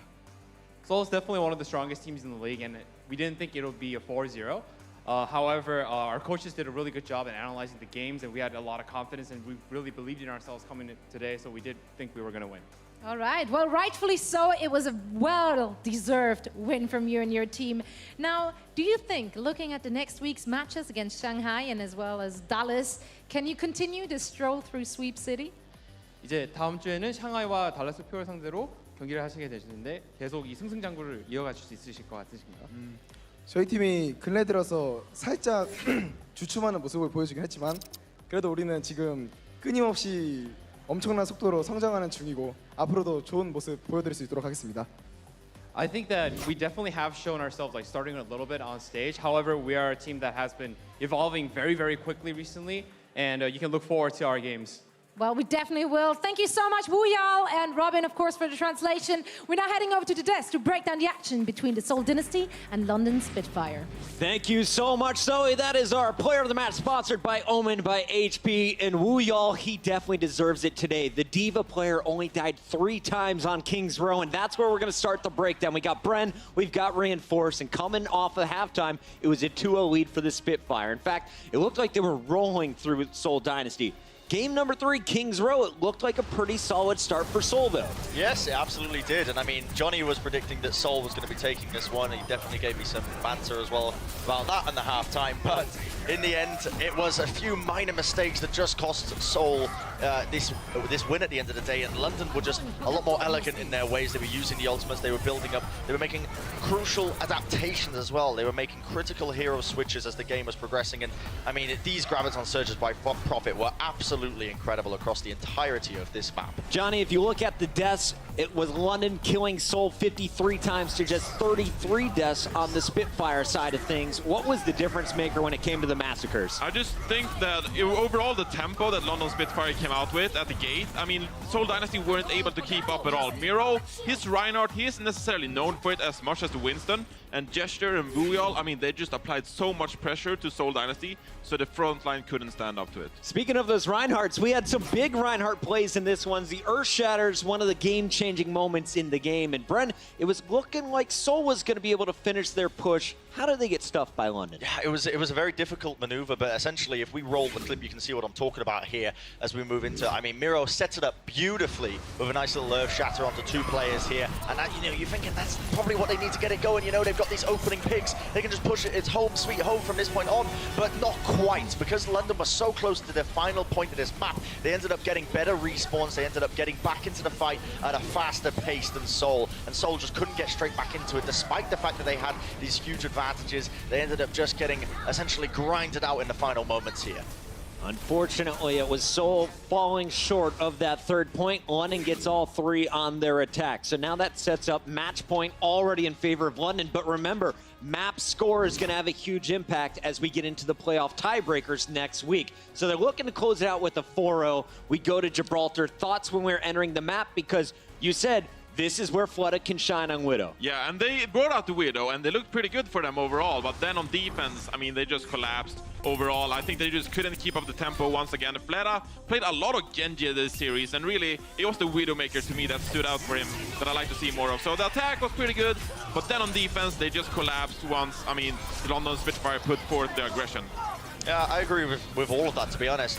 We saw some excellent moments out of Fleta. He definitely turned up much more in this final map than he had done in the past. And I feel like a big part of that, again, was the fact that he was playing the Widowmaker. It's a lot hard to try and shut him down as he has in the past. This was a sick South by Zumba. And I got to, as well, despite the fact that Seoul did lose, Zumba was playing out of his bloody mind this game. He had an incredible performance across the board. Definitely one of the stars for the show. And I mean, this Dragon Blade as well. It was just a whole series of sick ultimates across the board from both these teams, and honestly, despite the fact that it was a 4-0, a very enjoyable game to watch. Absolutely. I mean, I'm a Diva player. I was learning from these guys as the series went on. How do you drop a Diva bomb and pick up 3 kills? Well, just watch Zumba throughout this series. Big match for London, and today they walk away with the victory. As you look at the standings, now that means London is going to jump up to number 2 here for Stage 2. Seoul falling behind the Gladiators after that 0-4 loss. This is crazy now, because with London winning this one 4-0, it's completely set a whole series of events into motion now. We really don't know who's going to be fighting now for this number 2 and number 3 seed. It's still super up in the air. Anything can happen now until next Saturday. And remember, Gladiators still have to go perfect if they want in the playoffs. Most likely they'll be playing Philly and Boston. So a lot of playoff scenarios up in the air right now. Johnny, Seoul, though, if they're going to get into the playoffs, if this is a rematch that we could see again next Sunday, what do they need to fix? I know they had a little bit less time to prep for this matchup. It's going now to you be got hard. about a week to get ready. It's going to be hard, Pocket. I'm not going to lie to you, because this straight-up style that they're playing the Genji, they're playing the dive and anti-dive. When London Spitfire brings out the Junkrat, I mean, it just gets so hard for Seoul Dynasty to adapt to all these pocket picks. So overall, I think that they need to throw some curveballs themselves, really, if they want to compete with the top teams. All right, that's going to do it for our first match of the day. But coming up next, things are going to get thick. We got Houston on your main stage. They'll be taking on the Shock when we return.